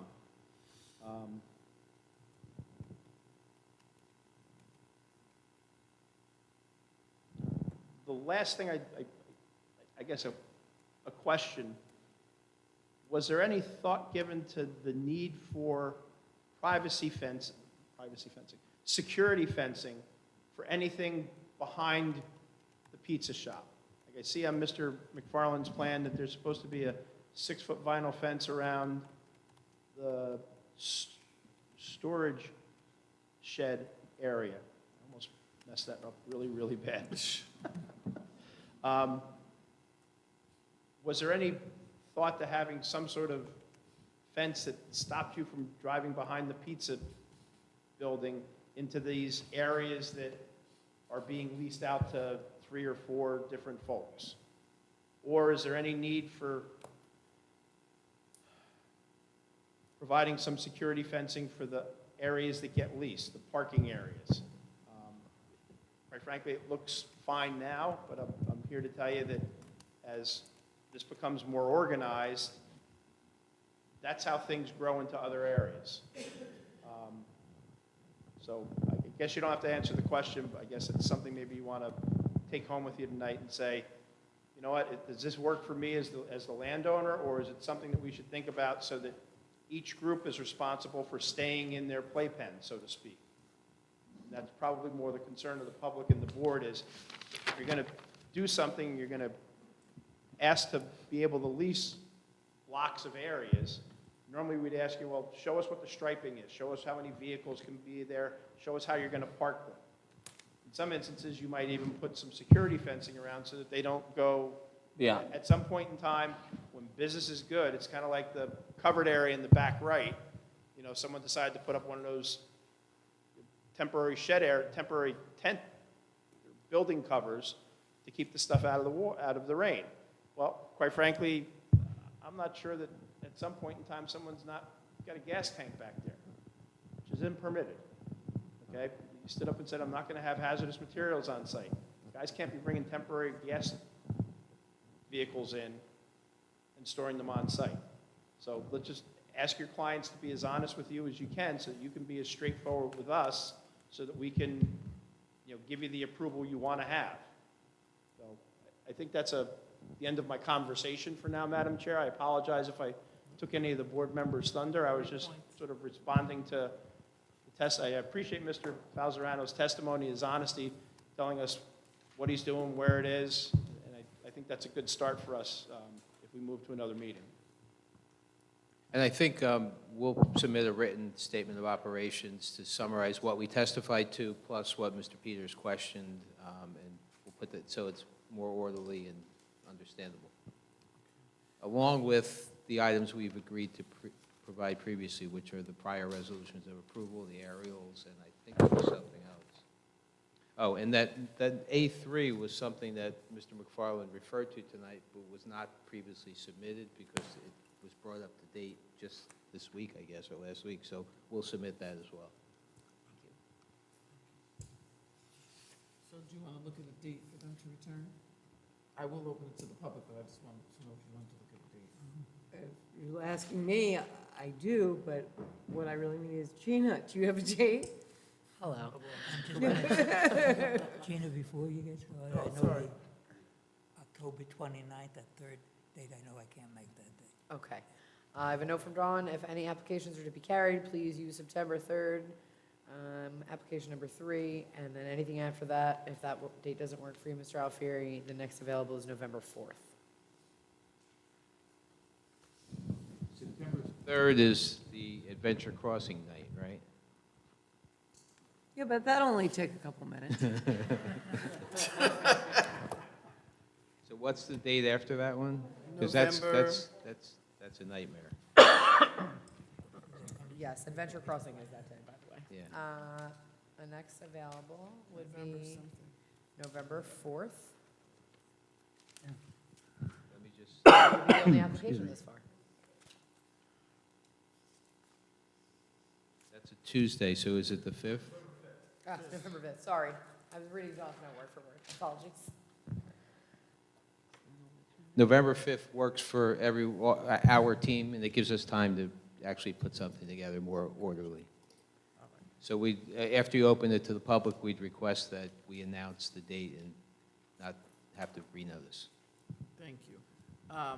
I'm going to go ahead and open it to the public. Chair, if I may, I'm sorry, before you open to the chair, just a really quick question to get out of the way, to lay the foundation. So all these properties are like 10 acres, they're big properties, right? As yours was 10 acres. So when you said that, how many actual notifications were sent out? Because when you followed the rules, was it 10, 2 or 3 because the properties are so big? He Just didn't do it, curious. so, but I did. So there were, I have the list here. Oh, Here, it's on on the there. thing. Okay. There's about 25 or 30 Wow, okay. different tax lots. Yeah. Because it goes 200 feet for the, it's a really, it goes past, property extends further out past the map. Right, that's up. so there was a big amount of people that were notified. We had one show up. Okay, A thank couple you. people on the East Fish Road side.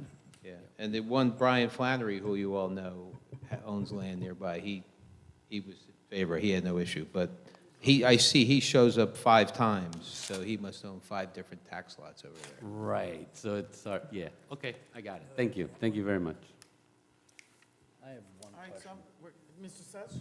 I just have one question, playing a little foreshadowing here, because this has come up in the past. I think it would also be good for you guys to find out if any of these people who are going to be leasing the property have any plans on putting a 30-yard or any kind of open container, because I know we had in the past, especially how sensitive this area is, we've always questioned what's going to be stored in these dumpsters, are they going to be in and out? So to find out if any of these businesses have any plans on putting any kind of open container Okay. garbage. We'll find out. Thank you. Okay, so we're going to go ahead. Nope, I'm sorry. Oh, sorry. I thought it was Jean. I'm sorry. Yes. Rob, thank you. I just haven't heard anything about the refrigeration right behind the restaurant being addressed. Just, Oh, just not, I didn't notice any testimony about it, just if it requires anything. I don't know. Outside the restaurant, before the small home that we use for dry storage, there's an exterior walk-in box for So yes, I additional don't know if it- refrigeration. From a planning standpoint, I don't know if that needs to be addressed, if it requires any kind of variances or anything like that. Definitely has some piping laying on the ground, which is not to code, that I did notice when I was there. Mr. Peters did mention the rock that you used to maintain the lot. It looks like it's in an enclosed area. It's got like these big concrete things there, so if you can obviously give some more testimony on that. In the back right, I noticed that there was a container there from a company, Intelligent Project. It's a full container. I'm not sure exactly what's in there. It's full. And next to it, there's a truck with a smaller container on it from the same company that's parked there. So I didn't hear anything about that, if that's part of the landscaping company or if it's additional storage and you're having a storage, container company based out of your property or what that is exactly. And then there's obviously a lot of other trucks and containers as well. We didn't hear any kind of information about the general containers scattered throughout the property. I'm trying to think. Just to clarify, the landscaping company is based out of the warehouse currently. There's some signage on there, is that correct? Yes, yeah, there's some signage in it. I thought that you had said that it was vacant, saying prior to your, So the first bay has been semi-renovated. It's got the door that actually closes, and we closed off a wall for him, and his guy comes over there and gets the crew started in the morning, and I think he does estimates out of there while the guys are going in and out. But I'm hoping he'll take the whole thing and renovate the whole thing, and I'll only have one tenant. so again, just to those points, there are many different types of warehouse uses. If If you mentioned, possibly for a plumber or electrician, contractor warehouse, whether they will or will not store vehicles there, the type of warehouse that will be makes a difference for the application, as well as in general for the landscape company, if you plan on storing those front loaders there, what the use is for this property. As far as hazardous materials, I'm not sure if the jerry cans that are used for the landscaper fall into that category. Normally landscapers do store that on their trucks. Not sure if that's, dropped off or they store that additionally there, if you could just verify that. I guess if you rented the whole warehouse, you might have them in the garage over there. So that may be storing hazardous materials on this property, which you said you wouldn't do, so we I should- hadn't considered that. Right, so we could just clarify that information as well. And then lastly, as far as some kind of fire safety plan, meaning if you're gonna, if we could have delineated on the plan exactly if there's any concerns. You did mention that the shed company has very large trucks that are, gonna be delivered. Is there a large enough area for them to properly turn around? Is it gonna be done in a safe manner? If you could just get the sizing for those trucks. Additionally, the town requires in general for installation of sheds, a foundation. The question is, are you having foundations being put in there that way that you can constantly rotate, from the, Well, that area that you had mentioned with the stone, I think those are the stones they use to lay the so foundation. I did see when I was there, I saw that there were Yes. some. Yeah, he had asked about it before. I'm sorry, I forgot his name. Yeah, so there are some areas that do have built foundations, not really foundations, just rock bed with wood around it. Larger structures in the town require actual footings when they're installed. So I'm not sure what would be required from this board as you're storing them there temporarily. Would they require actual concrete bases and structures like that? Thank you. Thank you. Yes, Ms. Rosal? I know they were gonna waive the lighting or something like that on the earlier testimony. So in the fall, it gets dark at like 4 if there's no lighting, and there's activities till about 8. I do propose to have some kind of lighting back there for those activities. So there's currently, to the front side of the warehouse, there's a light post there. There's electric going to it that is functional that we have off right now because the top of it doesn't function, but it's been there since before we bought the property. So we're going to, of course, repair that, and that'll be some additional lighting for the front of the warehouse. And then we'd like to do some building-mounted lights on both the warehouse and the back of what would be the shed office for the remainder of the property. And then, as to my neighbor's concerns or whatever, I'm hoping that by 8 or 9 o'clock, nobody's doing anything back there anyway, so towards the back end with the landscaper shouldn't be necessary. But So that'll all be depicted when you come back, right, Mr. Alfieri? yes. Any additional questions or comments? Okay, now I'm going to go ahead and open it to the public. Please feel free to come forward at this time. Okay, Ms. Matlock, you were sworn before, you're still under oath. Okay, great. So you guys answered a lot of my questions, and you have a lot of the same concerns I do, but after hearing everything, I'm still a little concerned, especially when you said tankers. Like, I have a problem with trucks and tankers and cars, and now you also brought up something which I didn't even think of, is landscaping with chemicals and all that. They use chemicals when they landscape people's yards and stuff like that, so that's a concern. Again, because I have well water, I mean, I don't want any land to be polluted, but especially since I have well water. And then the lighting. I was thinking that earlier, and I forgot to mention it, like, with all those buildings, like, they have to have some sort of light, like she was saying, it gets dark at 4 o'clock. That's light that's gonna light up my yard and be in my property. And the other thing, and I never complained about it, I'm technically not complaining about it now, but the pizza parlor lights, like when I go in my kitchen or my living room, when the leaves are gone, because right now we're separated by woods and there's leaves, and that's actually nice because it blocks some of the light, it blocks some of the noise. People can't see me, okay? But once the leaves are gone, it's like you're in my yard, you know what I mean? So the light is always shining in my yard and in my windows, and even people's headlights are. And again, that's, but I'm concerned if the whole backyard's lit up with all these different businesses and tenants, that's going to affect my quality of life and privacy and all that other stuff. So other than that, you guys seem to have everything else covered.